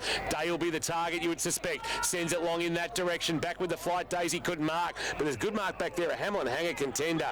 Defensively taken out there by Quinn, who quickly wants to bring it to Harms on the broadcast wing. Tigers are out now. He takes the mark and he runs, goes with the... Oh, it's a terrible kick off the boot. Gillett has to come, and Reynolds comes the other way. In fact, it's O'Brien. He goes with the kick, and he's wide open in the middle. They are able to take the mark and move it on quickly. Stone wants to get on that left, goes into the pocket, and Quinn in front, and it's just turnover turnover at the moment. Kick to kick here. Quinn wants to switch the play opposite side. McCarthy takes the mark. In fact, it's Morant. Morant takes it and goes long towards centre wing. Missed the target, missed everybody in the end. Reynolds was there for Lara. Handball over the top. Ryan Bell has to stretch and get it. The big ruckman gets it around the corner. It's okay, and they've got it towards centre and towards half forward. They want to play on quickly coming in. That's better delivery. That's Mitch much better. Day. He narrowed the vision and got it to Mitch Day, and the big fella will take a set shot for goal on the right side for a right footer with this breeze. He's about 45 metres out. Yeah, like you called it, much better build up, lower the eyes, give it that entry. There was a bit of space for him to lead into, which there hasn't been. So, we saw the last 4 or 5 intercept marks just going back and forth inside forward 50, and lo and behold, the first one, the lower your eyes and hit up a target. So Mitch Day to have a set shot for goal. Right foot kick. Distance will not be the problem. Accuracy won't be either. Brings it back beautifully with the breeze and puts it through for his second of the afternoon. So they go to 7-6-48 now. Lara, they lead Grovedale 3-6-24. Morris Business Class Finance. K-Rock. Second quarter scoreboard. It's asset lending the way it should be. Call 1304 Morris to upgrade to Business Class Finance. Well, the difference at the moment is, and I have spoke about it the last couple of entries, but Harms's entry coming into the forward line to Gillett, it comes off his knee. He's clear on his own with no pressure, and it was a terrible ball inside forward 50. Ben O'Brien attacks it really well. They go at the other end, lower the eyes, and hit Mitch Day on an absolute wonderful lead. That's the difference in level of skill at the moment in this game of footy. Back in the middle, Bell wins the tap down against Abbott. Jammed on the boot, and a little kick that will roll forward from forward, picked up by Abbott. Big high fend, but the umpire didn't see it that way. Handball to Chute. Chute with a flying shot has pushed it badly to the right and just snuck it in for a behind. 3-7 now by my count. No scoreboard. Is absolutely going to have to go manual, I reckon. They got the old manual one. They better go and find the numbers. And the old the arm for the clock. the red arm. That's right. I don't know how long we've gone. We're into time on though here on the Barwon Foods time clock as the long kicking comes towards Ettridge. Ettridge can't take the mark, needs some support. Jeffrey coming the other way, broke a couple of tackles, right foot kick, lowered his eyes to Hose on 50, gets it back into Jeffrey, who followed up, it was touched off the boot to Will Ford now from 50, left foot kick, open, goal, great goal! Hello! Goal of the day, contender from Will Ford, did well, followed it up a couple of times and finished it off with his left, and has put his first on the board, and a much needed goal for Grovedale. They go to 4-7-31, they trail Lara 7-6-48, Morris Business Class Finance, K-Rock's second quarter scoreboard. They got the old desktop icons up on the scoreboard now, so I don't know if we're getting closer, but just again, that forward entry was poor. They would manage to work it around the arc and then get it to Billy Ford. Now, maybe they should just all kick on their opposite foot like Ford just did then, because it might help the game's skill level.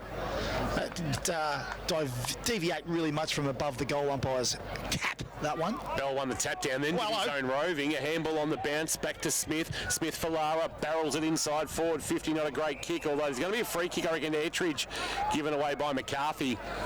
and it'll come back to Bailey Ettridge, who is somewhat of an enigmatic player. When he's on, he is really on, Bailey Ettridge, but then you might not see him for 10 to 15 minutes. It's probably a little bit to do with the role he plays too, Kirsch, that starvation corner. Absolutely. What I've liked about his game though today, King, he has got up the ground a little bit more hybrid today, and he's taken some marks on centre wing and being that conduit player, engaging the opposition and getting him up the ground. So he can reward himself with a goal here. Kicked 4 in the corresponding clash last year. Will swing out to the right and start it very, very right, and then hope to have the carry on the pack. It's front of the pack, Connor Thar. Yes! Mitch, was it Day? Yeah, It's he turned Day and somehow got it in the pack. Just took one hander. Yeah, just don't need to. I saw Thar right there, but Day has managed to somehow gobble it up. And we'll have a shot on his third, and the quick reply in the margin will go back out to 23. Mitch Day, top of the goal square, kicks his third. 3 for Mitch Day. He's having a very good day so far. He'll put himself in medal contention this afternoon as the margin goes out to 23 points. Second quarter, K-Rock, Morris, business class finance scoreboard. It's asset lending the way it should be. Call 1300 for Morris to upgrade to business class finance. Lara 8654, Grovedale 4731. Yeah, the defenders and the coach won't be too pleased with that, Jace, when you've got a packed situation with 20 players around it and your key forward can take a mark. Not as easy as that. It was a good mark, but have the opportunity to mark like that. So they'd be a bit disappointed without the Grovedale defenders. So back to the middle. Gillett having a run on the ruck now, and big backhander as well. Gets it forward. Lara putting some good tackling on and holding the ball, said the umpire. So with free kick coming back to Lenahan Cunningham and called to play on. Back into the centre square. One step right foot kick towards half forward. But standing their ground. Grovedale move it wide. Morant, just got it, nearly dropped it. His short little kick was better. As the siren sounds for half-time here at Biznell Oval, and it's Lara.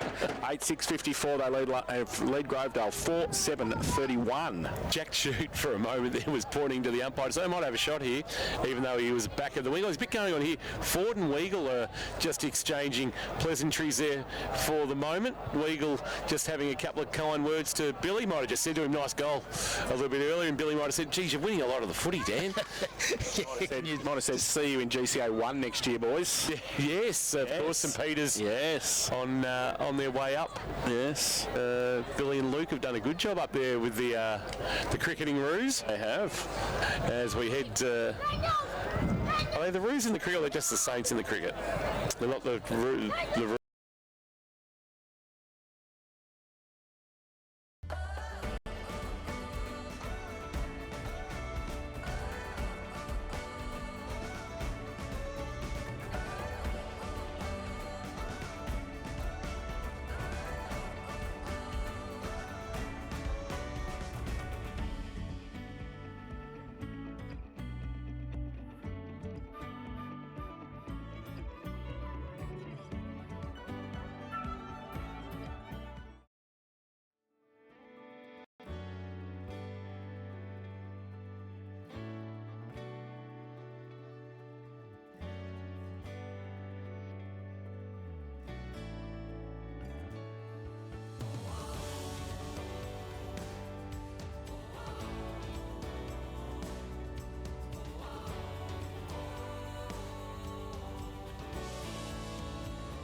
line, well, balls inside forward 50. You probably just need a better entries by foot going into your forward half to give your forwards a chance. Yeah, we spoke about that, Matt. No doubt about that. We had to lower our eyes. Obviously, Dan Weagle's dropping off, and he's a very good player. So if we keep kicking the ball to him, that's going to make life tough for our key forwards. Numbers might not mean a lot to you, Spotto, but you've got 16 players who've played 20 or less GFNL senior games coming into today. Yep, no, we are a young team, but that unfortunately is our lot, and that's okay. They'll get a great lesson today and every other week that they play, so hopefully that's part of our education, is getting games into those young fellas.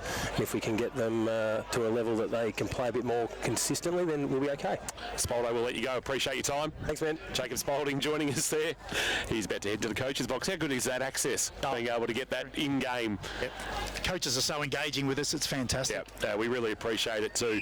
So third quarter to get underway. You can't really hear the siren here. There's a good crowd, and it's thanks to Bowen Timber. It's the Cats by 23. Here's Jason Doherty. Ryan Bell gets it down with two hands, but unfortunately Will Ford for Grovedale. He goes along with the kick inside, but as Spordo just said, don't kick it to him, he said. Kicking it to Dan Weagle, and what have they done? They've kicked it to Dan Weagle, so he takes the mark.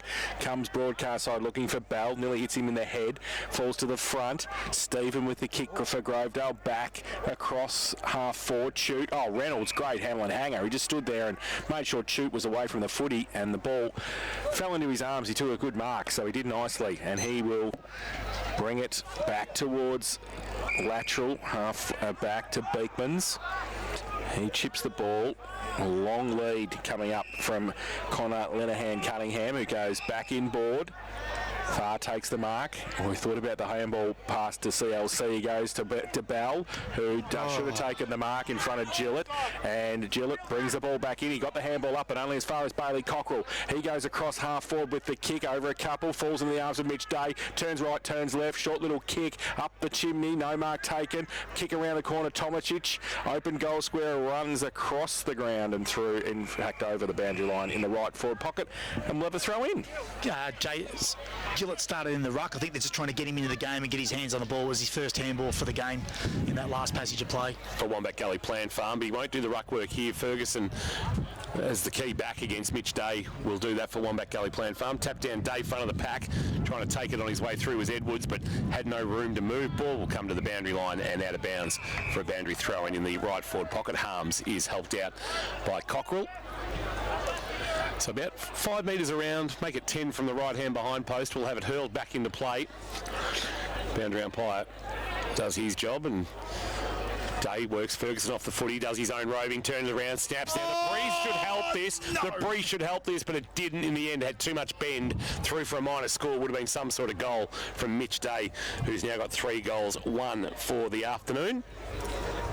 8:7:55 Lara, 4:7:31 Grovedale, and we have gone on the Bowen Foods time clock about 2 minutes here at Biznella Oval in the third quarter of action. So Rory Quinn kicks in short, finds McCarthy, draws a play, gives it back to Quinn by hand, who goes to the outer side, centre wing position, good movement of the football. Nelson takes it, comes back inboard to Ford.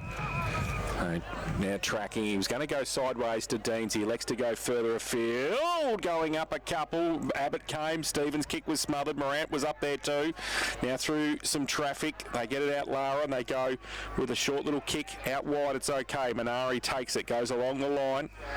They've got it now. Stone, left foot kick to half forward. It's a 2-on-1. Push past the football. Day. No free kick. Coming back Ferguson to help out for Grovedale. Gives it to Deans. He goes further afield towards centre wing. It's okay. Stephen takes the mark. Tommy Stephen, the Geelong amateur product, has got it. Just forward of the wing, out of side in front of the old scoreboard that nearly had to be called into action in the second quarter, and the other one did a diff. Kick into the right forward pocket. Abbott couldn't mark, spoiled by O'Brien. The roving front of the pack, Weagle. That's a better kick, and he finds Nick Beekmans. Beekmans goes short into the right back pocket. He's been busy this afternoon as Cockrell takes the mark. Worked really hard, Cockrell. He's got 2 working hard for him, and one of those is Edwards, who marks near the Lara coach's box. It sees the imposing figure of Jerome Beekmans just holding court. along the line, and that was always going out in the full from Edwards. That's a poor kick. And we'll see Brady Ferguson right in front of us here go laterally and short and find McCarthy, who's been very impressive on debut. He's been called to play on as he came off his mark at the point of the square at left half back. He wants Harms, double fister, knocked it away. Good defensive work came from Reynolds. Harms is hurt, by the way. Long kick inside forward 50, not a great kick from Stone after receiving from Linehan Cunningham. Keep an eye on Harms there, Birchie. He is still down and hurting for St John of God. He got crunched in a one-on-one contest. So McCarthy runs across the full back line, handballs it. Radcliffe missed the target, which was Dean's, and they're going to make them pay because Tomicic was standing there waiting for an invitation to take the mark. Harvey got it to him, and that was poor from Grovedale from behind the footy. It was. And we see Daniel Harms being helped to his feet. I think he's just got winded, actually, and maybe a rib. He's holding his stomach as he comes off, and he got absolutely crunched. So Birchie will keep an eye on that for St John of God. Injury update. And at the other end, Jason Tomicic for his first goal, 2 steps, goal. So that was pretty easy. Bad mistake from Grovedale, deep in defence, and they go to 9-7-61, Lara. Grovedale 4-7-31, Bowen Timber K-Rock, third quarter scoreboard. He's not a well boy. Down to you, Birchie. You see Daniel Harms coming towards you. Yeah, he's in a really bad way. A lot of discomfort. Could be some ribs. He even pointed to his left cheek as well. It was a pretty big collision in the middle. There was nothing untoward from it. Reynolds just came at a rate of knots, and he was a sitting duck, was Daniel Harms. He's a good-sized boy, Reynolds, too, for a shorter-statured fella. But another turnover, Jason, another score from a turnover, and that's exactly what's killing Grovedale at the moment. Margin is 30. Bell will go it alone in the ruck one. The tap down far outside of the right hand, a handball. They'll go forward. Linehan Cunningham. Day on a lead. Going back with the flight defensive. Spoil was okay. Knocked into the path of Wiskin as it was knocked down by Jack Cook. He goes wide with the kick though, but asks a lot of Jeffrey. Galen Minari did well. Handball tight against the boundary line. Jose outside of the right boot wants Day. Wonderful from Dylan Jose.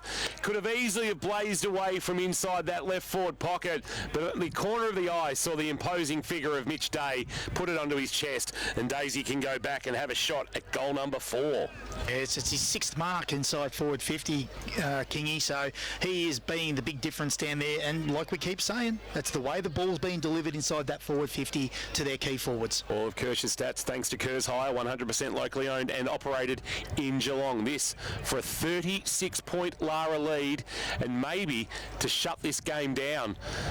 Day, deliberate approach, on its way, stayed left and never came right, and that will be a minor score in the margin, 31, 9-8-62. Double Grovedale score, 4-7-31 in this third quarter of action that on the Bowen Foods time clock has gone just on 6.5 minutes.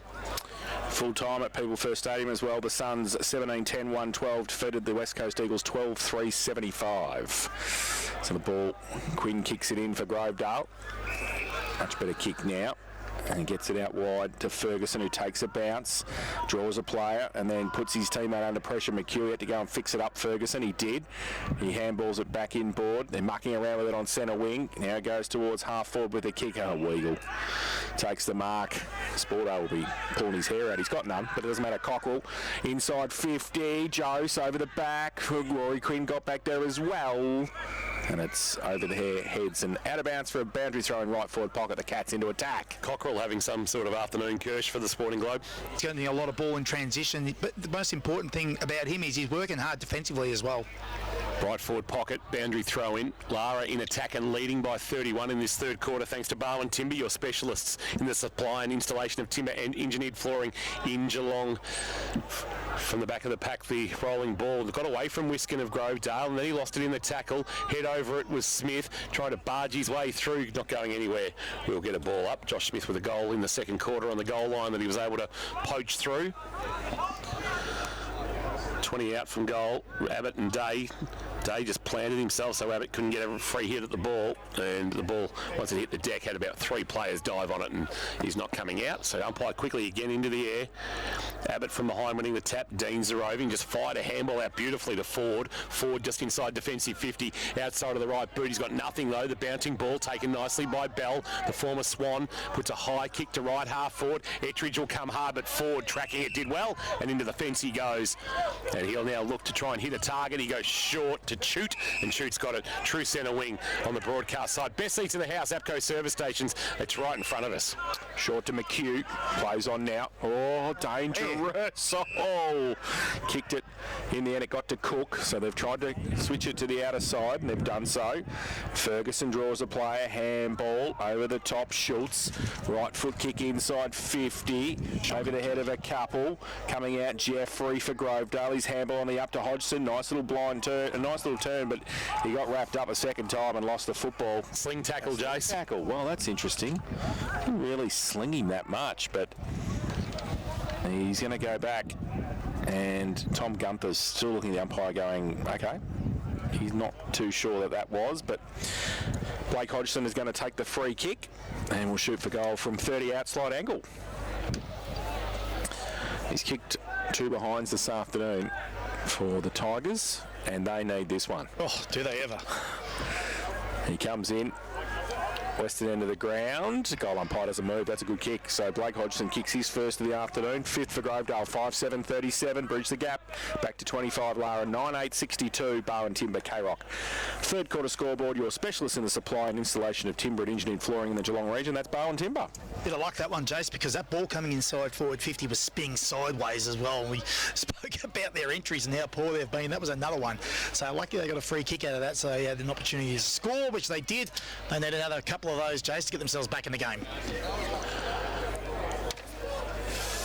Beautiful afternoon here. This delayed autumn afternoon as we get towards the back end of April and ready for the month of May, where things really start to heat up. Beautiful tap down by Bell, but the roving of Chute unbelievably good. Sends it long, too much on the kick for Gillett over his head. Gillett was more than happy for it just to be set on his head in a one-on-one with O'Brien rather than leading up at the footy. But what chances are given when you're kicking it over their heads like that? They just seem to just carry on the breeze away from Gillett.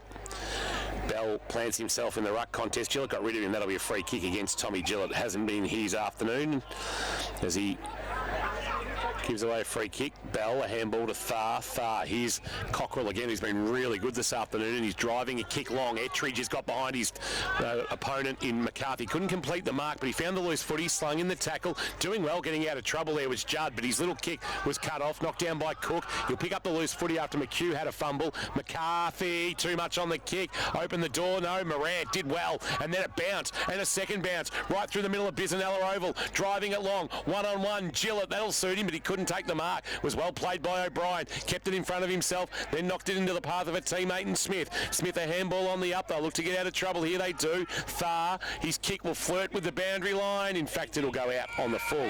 How many out on the fulls now this afternoon for Kerrs Hire, please, Jace? That is 9 and 5 for Grovedale, 4 for Lara. So the ball back across half back for Grovedale. Ferguson kicks it to McHugh. Had to make up a bit of ground. Switch the ball out wide. And, Quinn dropped the mark. He should have taken Jose. He taps it on. Can he keep it? Quinn goes over there. He's on hands and knees. He taps it back, but it's all Lara coming the other way. Tomicic gets it on the up towards half forward. Getting back there to help out McHugh for Grovedale. Gives it to McCarthy. Right foot kick to centre wing in front of Weagle. Give him the medal. He's taken it on centre wing again, and he has... It's either him, Thar, or Cockrell, isn't it? So they can get a third each. Well, if Weagle can hit a target, we'll give it to him. Okay, well, he didn't hit a target there, so we're not giving it to him yet. So they're going to have a ball up on centre wing on the outer side. It's 9-8-62 Lara, Grovedale 5-7-37. We've played 12 minutes in this third term time clock thanks to Bowen Foods. How about a nice tap down to Chute. Chute will send Grovedale forward, but the kicker too much on it for Nelson, and the mark taken by Weagle again. Can he hit a target here, Jace? He's got Thar presenting short. If he doesn't, he's not getting the medal. Drives a kick long, and he finds Bell, who on the juggle takes the mark. That was a beautiful kick. And then a handball to Stone, providing a run, a bit of a burst, and then a kick inside 50 that was poor. He put it straight onto the chest of Quinn. Quinn kicks to centre half back, and Jeffrey has marked it true centre half back. Tigers trail by 25. Can they get some momentum in the second half of this third quarter? A lead from Stephen. He marks, swings onto his non-preferred left. Gillett just looks impeded a bit on the lead. Doesn't look like it's moving freely at all. and it's fisted out of bounds for a boundary throw in left forward pocket. Grovedale in attack to the western end of the ground, which is bathed in sunshine. Lara 62, Grovedale 37 on the K-Rock third quarter Bowen Timber scoreboard, your specialists in the supply and installation of timber and engineered flooring in the Geelong region. So Abbott gets the ball back in the ruck contest. McHugh, but rode by Cockrell. Gives it by hand to Thar. Nice little feet. And then right foot kick across half back is okay in the end. Ford couldn't get there quick enough. And Minari takes the mark. Plays on now. Short little kick. In fact, it might have been Beckley.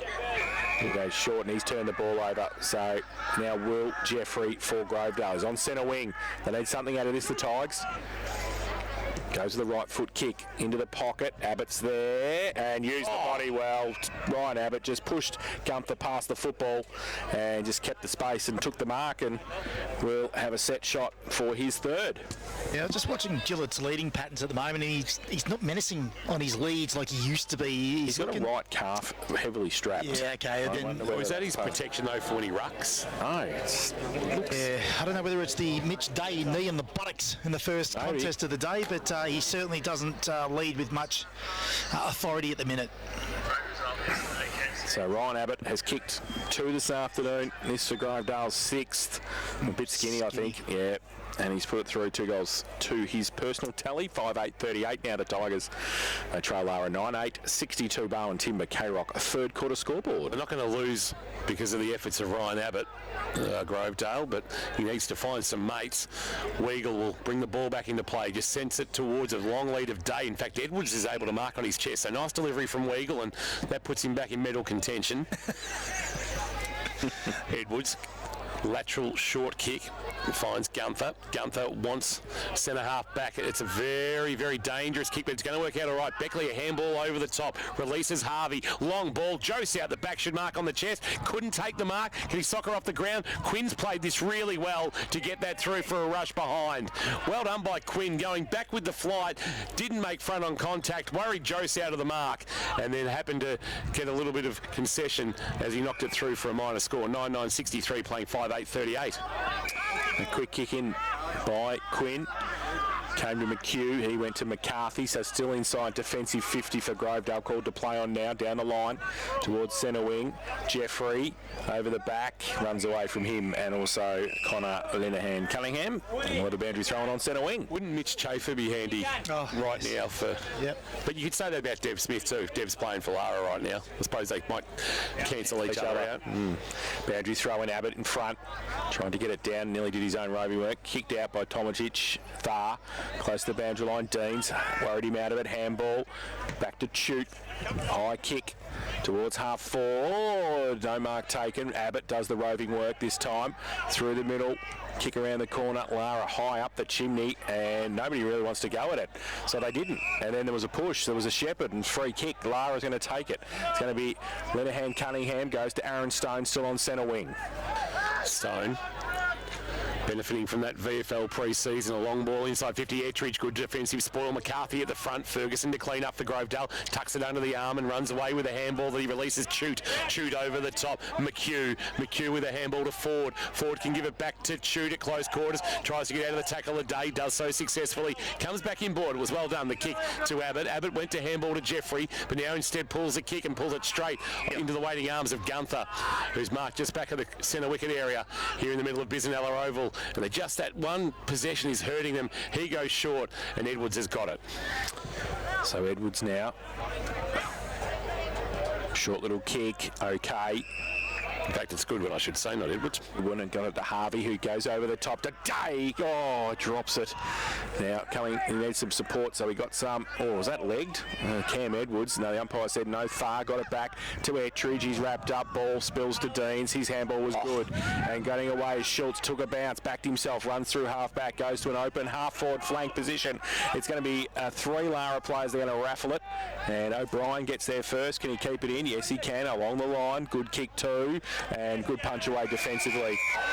Grovedale working hard there. That was Chute, and he got across, and it'll be a boundary throw in front of the best seats in the house, thanks to APCO service stations here at Bisanella Oval. 63-38 on the Barwon Timber third quarter K-Rock scoreboard. Your specialist in the supply and installation of timber and engineered flooring in the Geelong region. That's Barwon Timber. Check them out, barwontimber.com.au and Fellmongers Road in Breakwater.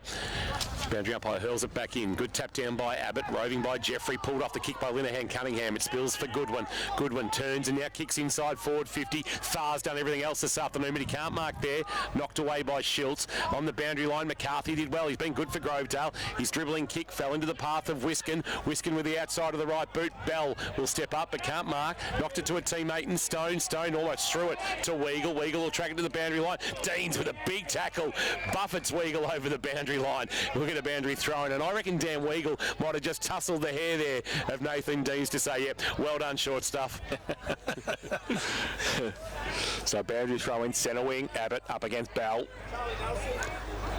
Abbott pushed Bell past the football. Neither got an effective tap. Falls to the back to Jeffrey. Goes towards half forward. Ball back towards Deans, who gets wrapped up by his opposite number 13. Connor Linehan Cunningham. And at left half forward for the Tigers, we're going to have a ball up. Played 19 minutes, Barwon Foods time clock. Barwon Foods sell the freshest fish direct to you, Donald Road, North Geelong. Abbott gets it down. Shoot, handball to Wiskin off a standing start. There's another one, Jace. And there's, it's just in the field of play. Jeez. And umpire Emerson, very nice there on the boundary line, saying it just landed in the field of play. And we'll have a boundary thrown about 40 metres around from the Grovedale goal. We are only one away from double figures. Nice. On a hazy afternoon now. From behind, Bell won the tap down against Abbott. It's in the left forward pocket for Grovedale. Stephen picked up the footy, but then he was picked up in a really good tackle. He was brought to ground by Linehan Cunningham and going nowhere. Umpire says, I'll toss it into the air. As we tick into time on in this third quarter, Grovedale would love a goal here. Abbott grabbed it out of the ruck, then he threw it to Chute. He was that little one-handed sort of, it spills off your hand and then you give it a little fist forward, and the umpire said, no, that's a throw, and it has been since the dawn of time. And the free kick belongs to, guess who, Bailey Cockrell, who's been outstanding this afternoon. Long ball flying, but not marking, was Judd off the hands of the pack. Jeffrey for Grovedale. He drives it long back inside, forward 50. Gilletty's target. Weagle got back there to provide a spoil. Tracked by Linehan Cunningham. Uses his speed with a little bit of a bounce too. That's cheeky. And then steadies himself to kick to half back, trying to put it into the space of a teammate to run onto in Beekman's. Beekman's with the footy. He'll send a long right foot kick. Stone or Goodwin. It'll bounce in front of both of them. Set up a right for Goodwin. Knocked it to Stone. Stone went back to Goodwin with over the head handball. Just had a fumble in the opportune time. Had to come in, lay a tackle. It was good defensive work by the Tigers in the end. Well played there by Radcliffe. We'll get a ball up left forward pocket below the scoreboard for Barwon Timber that shows Lara leading by 25. So ball up. Day goes up by himself, gets a couple of hands to it. Cockrell got the handball out. Kick back to the top of the square for Lara. Dangerous. Runs in. Minari can't pick it up. Needs some support. Oh, Jeffrey got one high. Play on, said the umpire. Handball over the top. Tigers can get out of trouble. Run through half back. Kick over the top.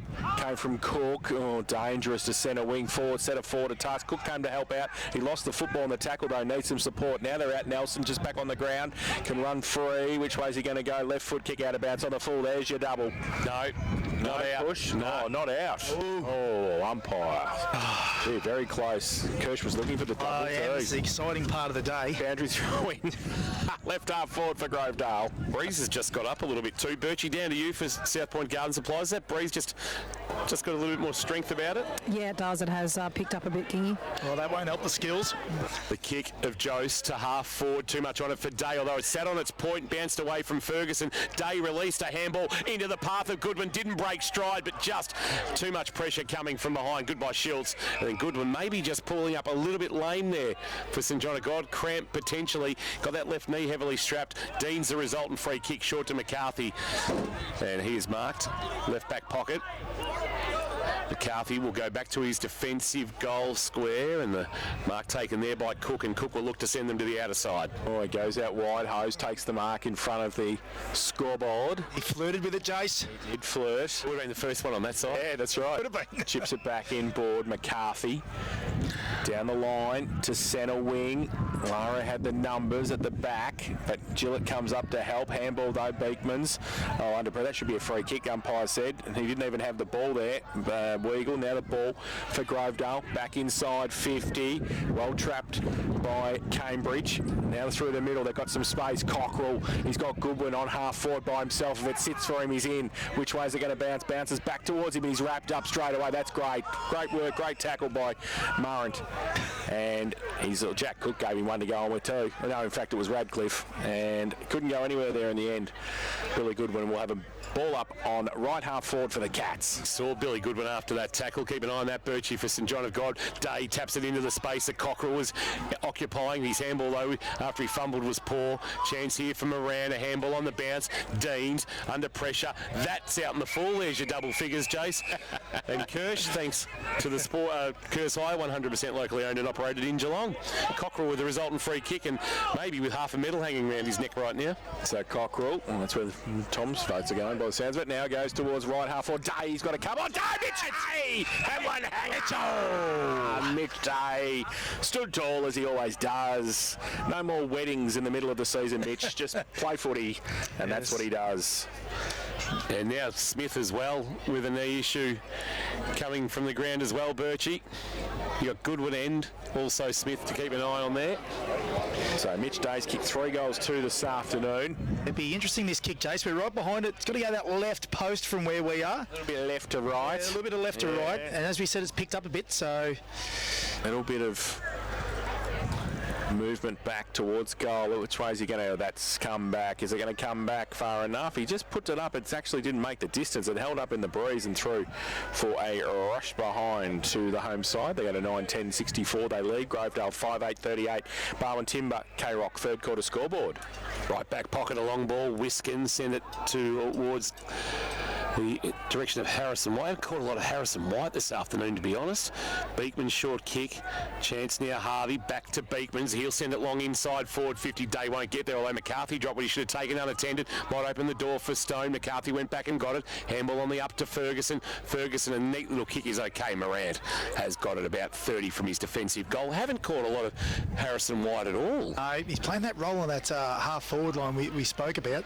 Had a little run inside the inside group, but that's about it. Ball back to McCarthy. Last line of defence. Gives it away, and they go. Oh, Jose comes up with Jeffrey over the back. Minari to get there. He misses it. Deans. He's through the middle, needs some help. Chute comes across. He holds it up too, and they did pretty well in the end, Grovedale, because they had 2 on 3 or 2 on 4, and the cavalry came a bit too late, but they were able to hold it up on centre wing, so we're going to have a ball up. Coming up, McHugh, who's on the ball at the moment against Bell. So Bell for Lara, gets it down nicely. Handball was okay to Cockrell. His kick around the corner, close to the boundary line again, and there's number 11.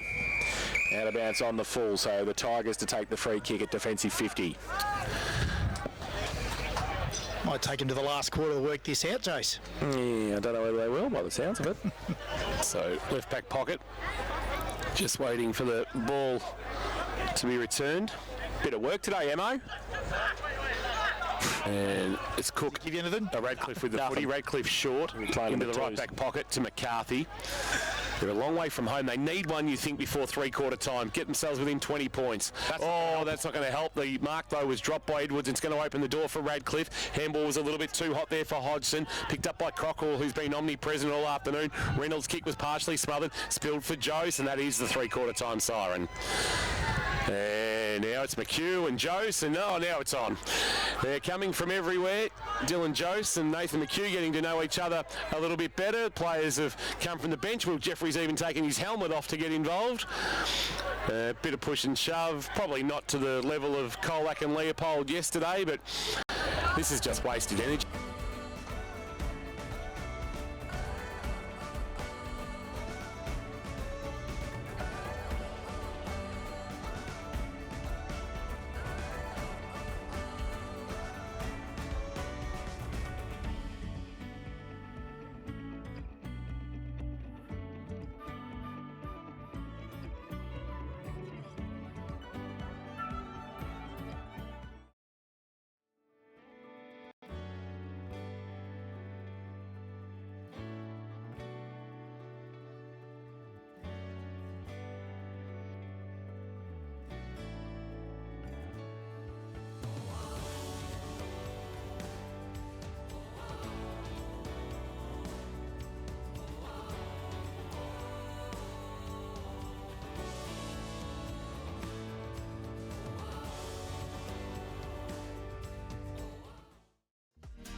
away from that now. Just keep looking for that best option when you hit that forward 50. Yeah, and that's spot on. We've got to take what they give us. And I think that's the thing. That quarter, we probably forced things, didn't need to.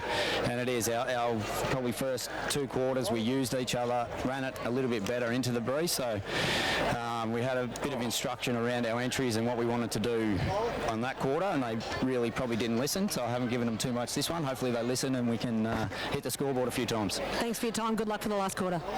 Thank you, Birchie, down Boundary Side, South Point Garden Supplies. Just a nice little moment to remind us that we're a community sport. Jacob Spalding's come out of his huddle, his team trailing by 26 points, but his daughter goes running towards him for a hug and a kiss and back to the family. So that was really nice. And thank you to Simon Hose, who's just provided us with a little bit of afternoon sustenance, a couple of snakes and some strawberries and cream. And it's normally Buddha that gives us lollies.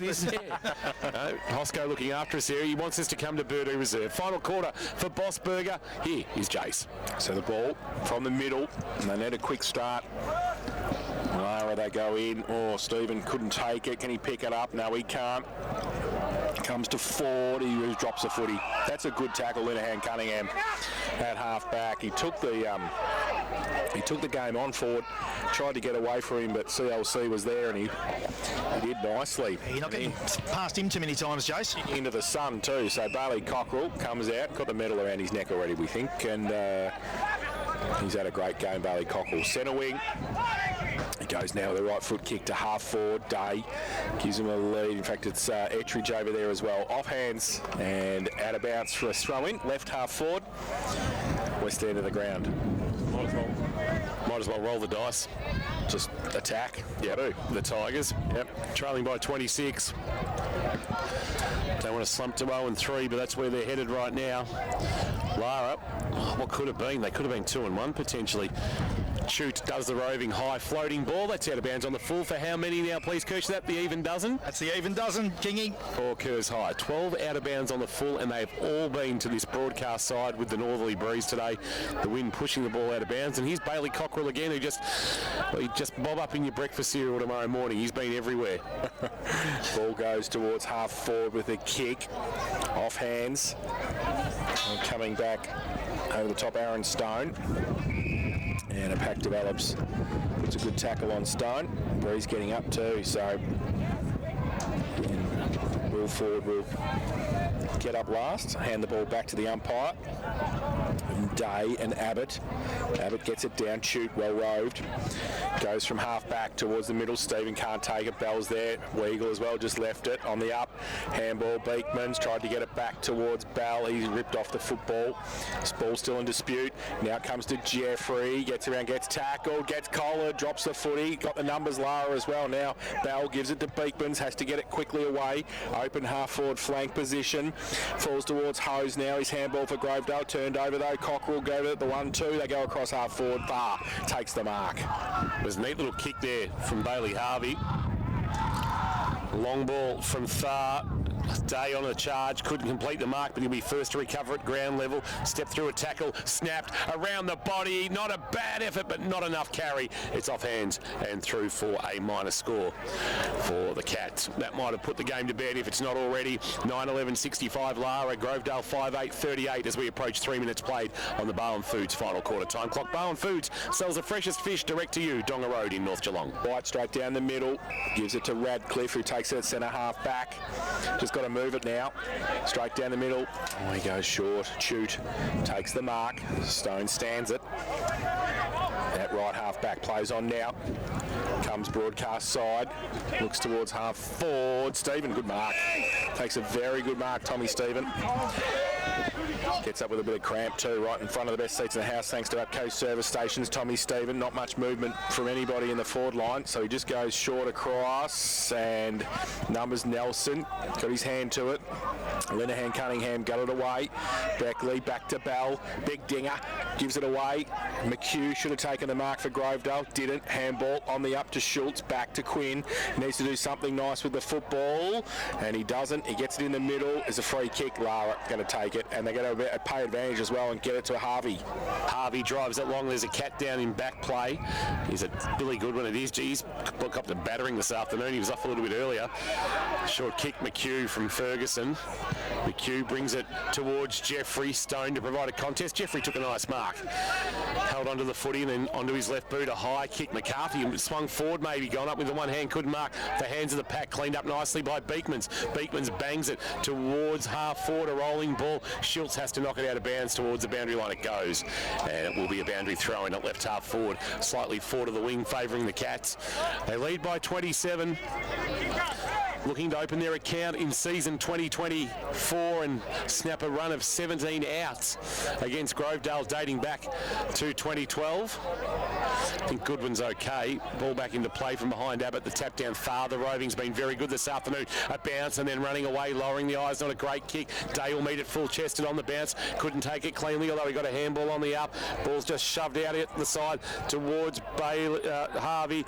Now it's going to spill for the Tigers for White. Haven't caught a lot of him this afternoon. Left foot kick, rolling ball. Minari tracks it outside defender, forward 50, and then turns and kicks back inside 50.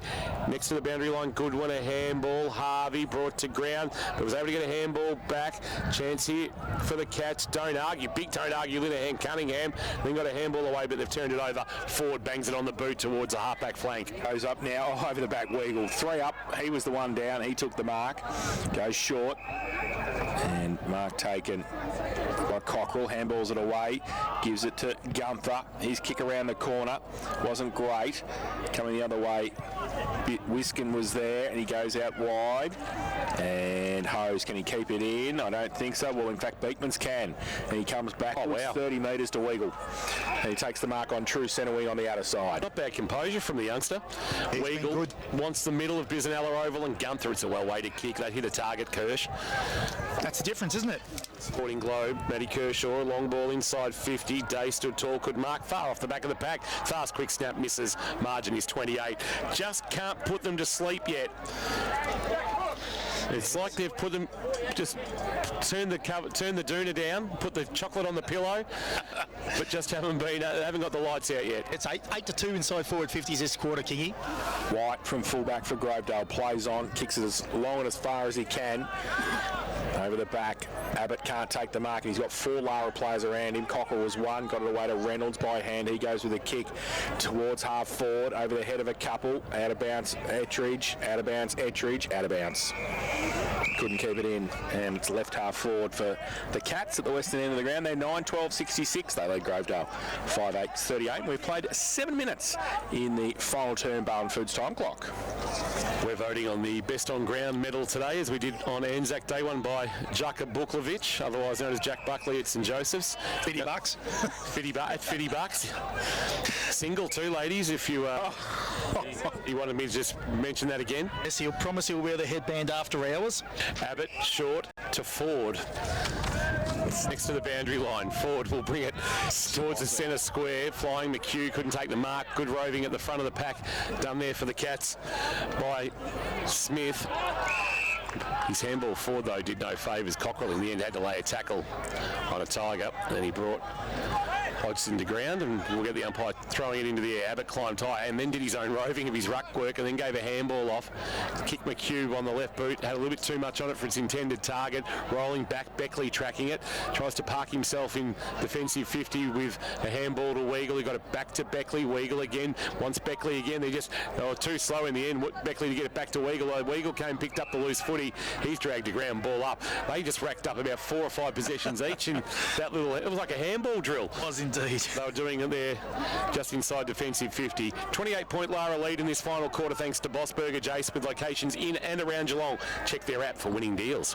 Ball comes from Bell to Beckley to Linehan Cunningham and then to Thar off a step towards centre wing. Mark taken though, intercept. And White's taken it for Grovedale. Plays on. Just to kick it long towards the top of the square. Gillett's got to go. Weagle in front. I don't think so, Tom. K-Rock's own tried to claim the mark, but Dan Weagle, standing resolute in defence, took the mark to Cockrell. He gives it now right into the middle of the ground. Jose Plays on straight down the middle of Bisanella. He goes towards half forward with the kick. Ettridge, good movement of the ball by Lara, and Bailey Ettridge will shoot for goal from 45 out. Slight angle. Well, that quick ball movement then, Jace, it got everyone out of position, and there was basically 2 one-on-ones in front of the ball. So that's the game just opening up slightly, but also Grovedale just not getting back to defend quick enough. So Bailey Ettridge hasn't kicked a goal this afternoon. No, he hasn't, but similar kick he spoke about at the break to Jane in relation to where he's kicking from now, and it failed to make the distance. So see if he's learnt from that, or maybe he looks to pass off, but he certainly looks like he's not going to pass off at the moment. Set shot, 45 out. Right-hand goal post. Yeah, let's see how he goes. Right, that's better for accuracy, is it? Oh, beautiful. He certainly punched through it a bit more, didn't he? He did, and he brought it back to actually get straight into the middle of the goals. He couldn't have got it any straighter than that. So his first of the afternoon, and the 10th for the Cats. And I think, Kirsch, that is 10-12-72 to 5-8-38. That is lights out. Yeah, absolutely. Yes, it is. Just shut the door now. Yeah, they're all over him when the clearances and the stoppage work. They're all over him inside forward 50. They're all over him in intercept marks, which we've seen all day. And they're the key areas that they're winning this game of footy on. But more importantly, they're controlling the ball off the boot and maintaining possession when they're in an offensive transition. Ollie Henry with a fine for striking last night for the Cats. Zach Williams, intentional conduct, low impact body contact, but in the end that was the free kick that wasn't paid that got the goal for the Cats. As talking about the Cats, Lara go forward. Dylan Jose has pulled the trigger on a long ball. It'll be touched on the line and knocked through for a rush behind, and the margin is 35. So it's all window dressing now. We've played 10 minutes in this final term on the Barwon Foods time clock in the final quarter. K-Rock Bossburger scoreboard shows Lara 73 leading Grovedale 38, and we are looking straight into that setting westerly sun. To the ball, in to the back pocket. Ferguson for Grovedale goes to centre wing with his kick. Coming back though, well, no, maybe not, because it's turned over again. So Tigers try and get it. Hodgson through the middle, handball. Oh, dangerous. It might come off because they've got a couple there. Oh, that's a free kick for a hold, is it? No, the umpire said play on. Through the middle, Beekman's the other way. Goes back towards half forward with the kick. Oh, that's a good mark. That is a good mark. Quinn, I've liked him today, Rory Quinn. He's going okay at half back. And back into the middle with the kick. Oh, no mark taken by Hodgson. Falls to Lenehan Cunningham, who goes to the right foot kick lead over the head of Day. Shocking kick. Shocking kick. And the Tigers again in defence. And it's just kick to kick. It's like a training drill. They go out wide. So they do to Abbott. Abbott on his left. Turns and kicks and forward then sends a floater towards half forward, and mark taken. Might be McCarthy who turns and kicks. Gillett went with the one hand again. You're not going to take many marks doing that, but front of the pack Jeffrey turns and snaps and dribbles one through. So the first goal since the 10-minute mark of the third quarter, so it's been more than a quarter between goals. We're at 12 minutes into the final term. Snap around the corner was nice. A good finish there by Will Jeffrey in the helmet in game 49 for him, the Katandra product up in the Picola League. And maybe some life, but the margin at 29, it's probably 44, 10-13, 73. And this final term for Bossburger with locations in and around Geelong. Check their app for winning deals. Yeah, look, there wasn't much fanfare when he kicked that, and there was only 12 minutes gone in this game. There's certainly plenty of time to get back into it, but they're just not doing enough things right. Enough things right? Not doing enough right, Jace, at the moment, and they just can't get their hands on the ball. Ball, middle of the contest. Bell brings it down, but the cue, he's on the ball at the moment. He got wrapped up, so Bell tries to get it down again. Dean's short little kick forward. Handball was nice to shoot. His left foot kick inside 50 over the back of the pack. Read by O'Brien nicely. Third in line for Lara. Goes out wide. It might come back. Is that a free kick? Umpire said yes. And the free kick's going to come back to Nathan McHugh for Grovedale on the outer side centre wing. I know he won't feature in the votes, but Ben O'Brien's game on Tom Gillett has been really good. Written him down here as was my second best so far. I haven't given him votes yet, but he's been terrific. Just do your votes. Yeah, if he needs to feature in them, put him in. 100%. Yeah. Chance here for the Tigers. Deans tight in the pocket, straightens himself up, sends it towards goal. It's going to fade across the face and bounce through for a minor score. And if there was any hope, it might have been extinguished there by that miss from Nathan Deans, who was looking for his 100th GFNL goal then, but he just missed to the right, minor score. Well, it would have made things interesting, Kingy, if he had fixed it. 6-9-45. Grovedale, Lara 10-13-73. Final quarter, Carrock Bossberger scoreboard. Weagle plays on from full-back, comes with a helicopter towards the outer side. Ettridge takes the mark. Right in front of the best seats in the house, thanks to APCO service stations.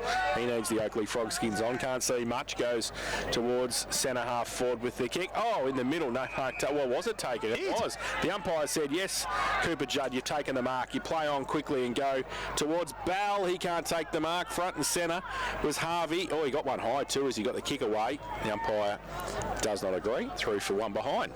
Not a great option going to your ruckman inside forward 50.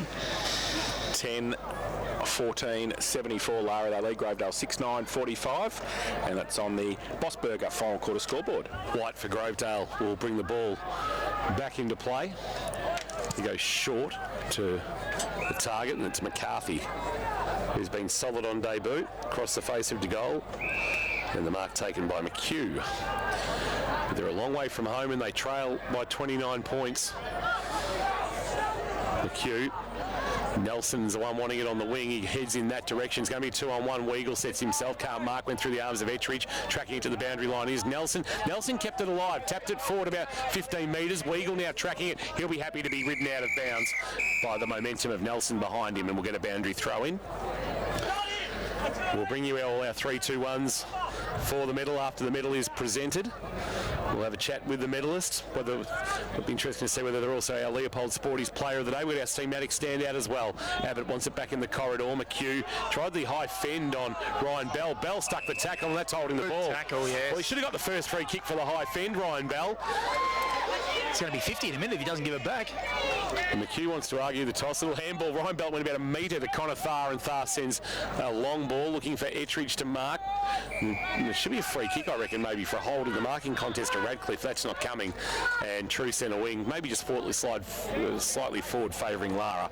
We'll get a boundary throw in. 74-45, final quarter.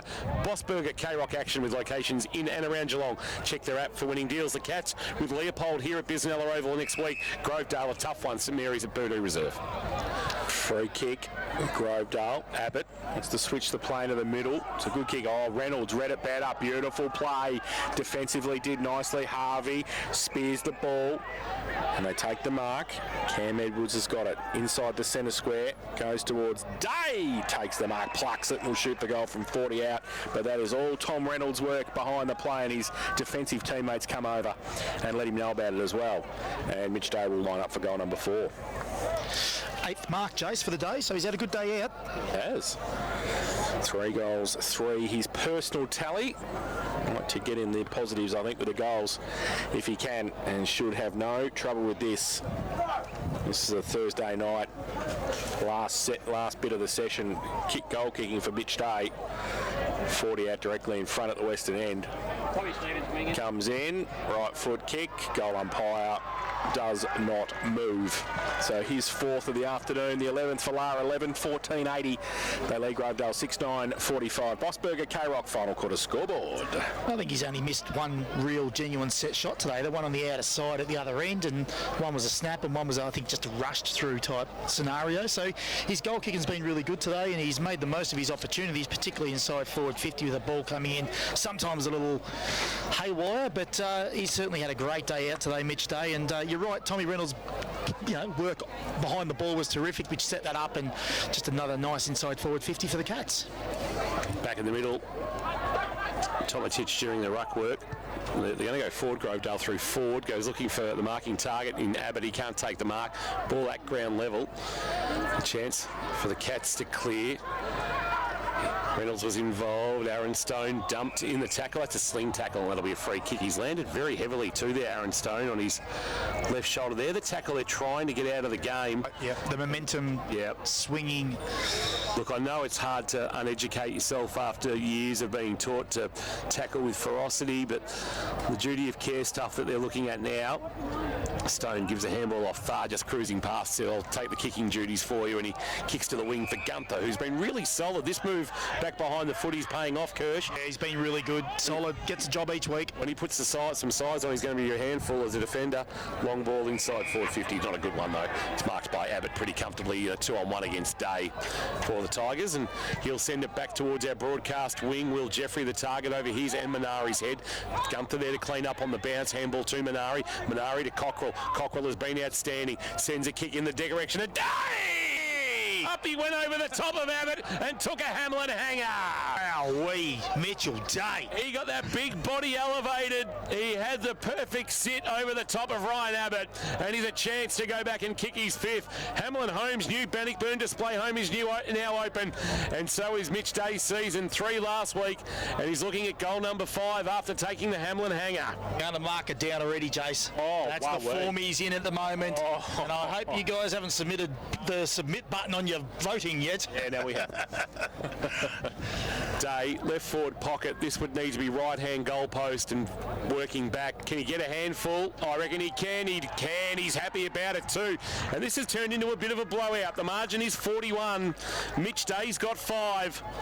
And the Cats are going to pick up win number 1 of season 2024. Final quarter, K-Rock, Bossburger scoreboard with locations in and around Geelong. Check their app for winning deals. They're out by 41. Lara, 12:14.86. Grovedale, 6:9.45 as we approach 20 minutes played on the Barwon Foods time clock.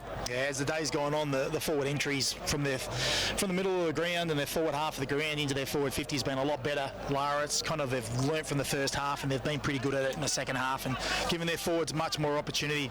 He wanted a strong finish, Kirsch. He's got it. Absolutely. Back in the middle, Abbott got it down. And there's going to be a secondary bounce. Will Ford, who's tried very hard this afternoon, comes up with the footy.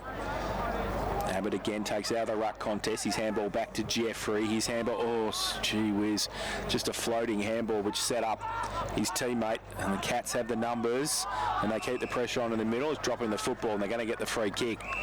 So good pressure from the Cats. And he's going to come back to Tomatic. He'll take the free kick and can go to Cockrell on centre wing. He must have some type of disease. There's been nobody near him all day. Cockrell, he's had an outstanding day. He goes towards Joe's and it runs out of bounds for a throw-in. And it will be thrown in left half forward for the Cats. Striding to victory, 12:14.86 Grovedale. 6:9.45 to play, 21 minutes, Barwon Foods final quarter time clock. If that sun could drop behind those trees at the western end of the ground, that'd be much appreciated. Bell and Abbott, he's rucked tirelessly today, Bell, so is Abbott. Abbott wins a tap down forward, a little handball release over the top, wanted Moran, who just couldn't get a handle on the footy, worried out of it by Manari in the end. Ball spills out towards the boundary line on the broadcast side. Umpire says give it to me as the ball did go out of bounds and we will get a ball up. Left half forward for the Cats, who are going to pick up win number 1 of season 2024. Big challenge against Leopold next week. Abbott winning the tap down. Second go at it, McHugh. Ball spills forward. Has been a battler all day for Grovedale. A long ball, a high ball towards 450. Flying McCarthy, who they've sent forward to the footy. He couldn't take the mark. Chance here for Nelson. Lost it in the tackle. Should have been holding the ball. Umpire said play on. And at the 50-metre mark, we will get a ball up. 22 minutes played on the Barwon Foods time clock. Sells the freshest fish direct to you, Donga Road in North Geelong. And we've got a ball up. The ball comes to Cockrell. His handball over the top towards centre wing. And it's Judd. Goes towards half forward. Smith can't keep it in. Punched away by Wiskin. And it'll be a boundary throw-in.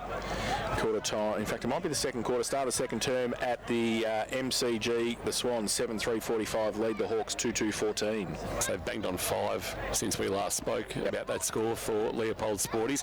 Hurled back into play by the young boundary umpire. Front position Jeffrey does the roving from the bell ruck work. Grovedale go inside, forward 50. McCarthy trying to turn O'Brien inside out. He did manage to do so, found the footy, and then O'Brien took him in a really good tackle and brought him to ground, and we'll get a ball up. 30 out, make it 35 out from the Tiger goal. They trail by 41 on what's been a tough afternoon. It's been a tough start to his second stint as a GFNL senior coach. Bell won the tap down. Chute did the roving. Kick to the goal square. One-on-one. Good defensive play. Knocked it to ground and through for a rush behind there by Brodie Cambridge. Playing just his 8th senior game. And the margin is 40. 6-10-46. Lara 12-14-86. 23.5 minutes played in this final term on the Barwon Foods time clock. Wiggle to kick in for the Cats. Comes broadcast side, high kick, and pushed off the football, I think, was Jack Cook. It will be a Grovedale free kick on centre wing. Some kick for distance from Dan Weagle, but turnover, and then punched away by Cockrell. He does the defensive work too, Bailey Cockrell, not just the fancy stuff going forward. Mitch Schaefer gave him a little one in the ribs then. Did he? They obviously know each other. So Badger throwing. It would have been Falcons team. Oh, they would have too. Yeah, right in front of the best seats in the house, thanks to APCO service stations. Yeah, Mitch Schaefer unfortunately sidelined. He's in a moon boot with an ankle issue, but Werribee are managing for him that he'll hopefully get back. Abbott just shifted Bell under the footy and grabbed it out of the ruck. Handball to Ford, a high kick inside forward 50. Defensive spoil came from Cambridge. Rolling ball to the front of the pack. Good pick up and release there by Hose. Deans will end up with it. He's kick inside forward 50. Gunther, who's been a rock down there all afternoon between him and Weagle. Not much has got past the pair of them. And Tommy Gunther is developing nicely. Just playing this afternoon game number 38 of his career, but in terms of experience, that is experienced at Lara. When you take away Weagle, Jose, Goodwin and Day and Stone, then the game tallies do drop. Linehan Cunningham to the wing, mark taken by Tomacic. He's got it on the outer side. As we're in the death throes of this one, 25 minutes played in this final term on the Barwon Foods time clock. It's Lara by 40. So down the line with the kick. No mark taken by Ettridge. Falls the back Deans. He got ripped. Oh, he got pulled, slung as he got rid of the football, and he'll get a free kick. So Nathan Deans looking to try and switch the ball. He hasn't got much to kick to there. And no movement at all. No, they're just all standing still. So he's going to have to kick it down the line. He's got White in the middle. He goes a bit shorter than that. Radcliffe takes the mark. A true half-back. He wants to switch the play now. And they do. Come to the broadcast side. Ferguson, he chips the ball out. Chute just standing on the boundary pretty much. He comes back inboard. Cook. Oh, danger, but they got it there. Ford. Now Ford plays on. Goes towards, well, they just turned the ball over. The lead was on, and the ball didn't, unfortunately, for Grovedale, hit the target. McHugh was coming out. Cambridge took the mark for Lara, so gives it away to Gunther by hand off a right foot. And can he keep it in? I think that's another one. Reynolds can't keep that in. That's out of bounds on the full Baker's dozen. Put that one down there. Kirsch, and Jack Chute's going to take the free kick. Yep. Number 13 for Kerr's higher. Chute, short kick. Abbott is at 50. It should have been 50. Long ball inside 50. Gillett with one hand. Tommy Gillett. A Hamlin hanger late. It's been a tough afternoon. Fended off his opponent with one arm and reeled it in with the other and took the mark, and will go back and have a shot in a rare occasion where O'Brien's been beaten one-on-one this afternoon. Absolutely. He's held him well. He's held him. He's had one handball for the day. This is his first kick for the day, King. So you had that head-to-head. Day versus Ferguson, Gillett versus O'Brien. It looks like a knockout blow for Day and a knockout blow for O'Brien. Gillett to pull the margin back to 34 points as we approach full time. That's a nice finish. That's a good kick.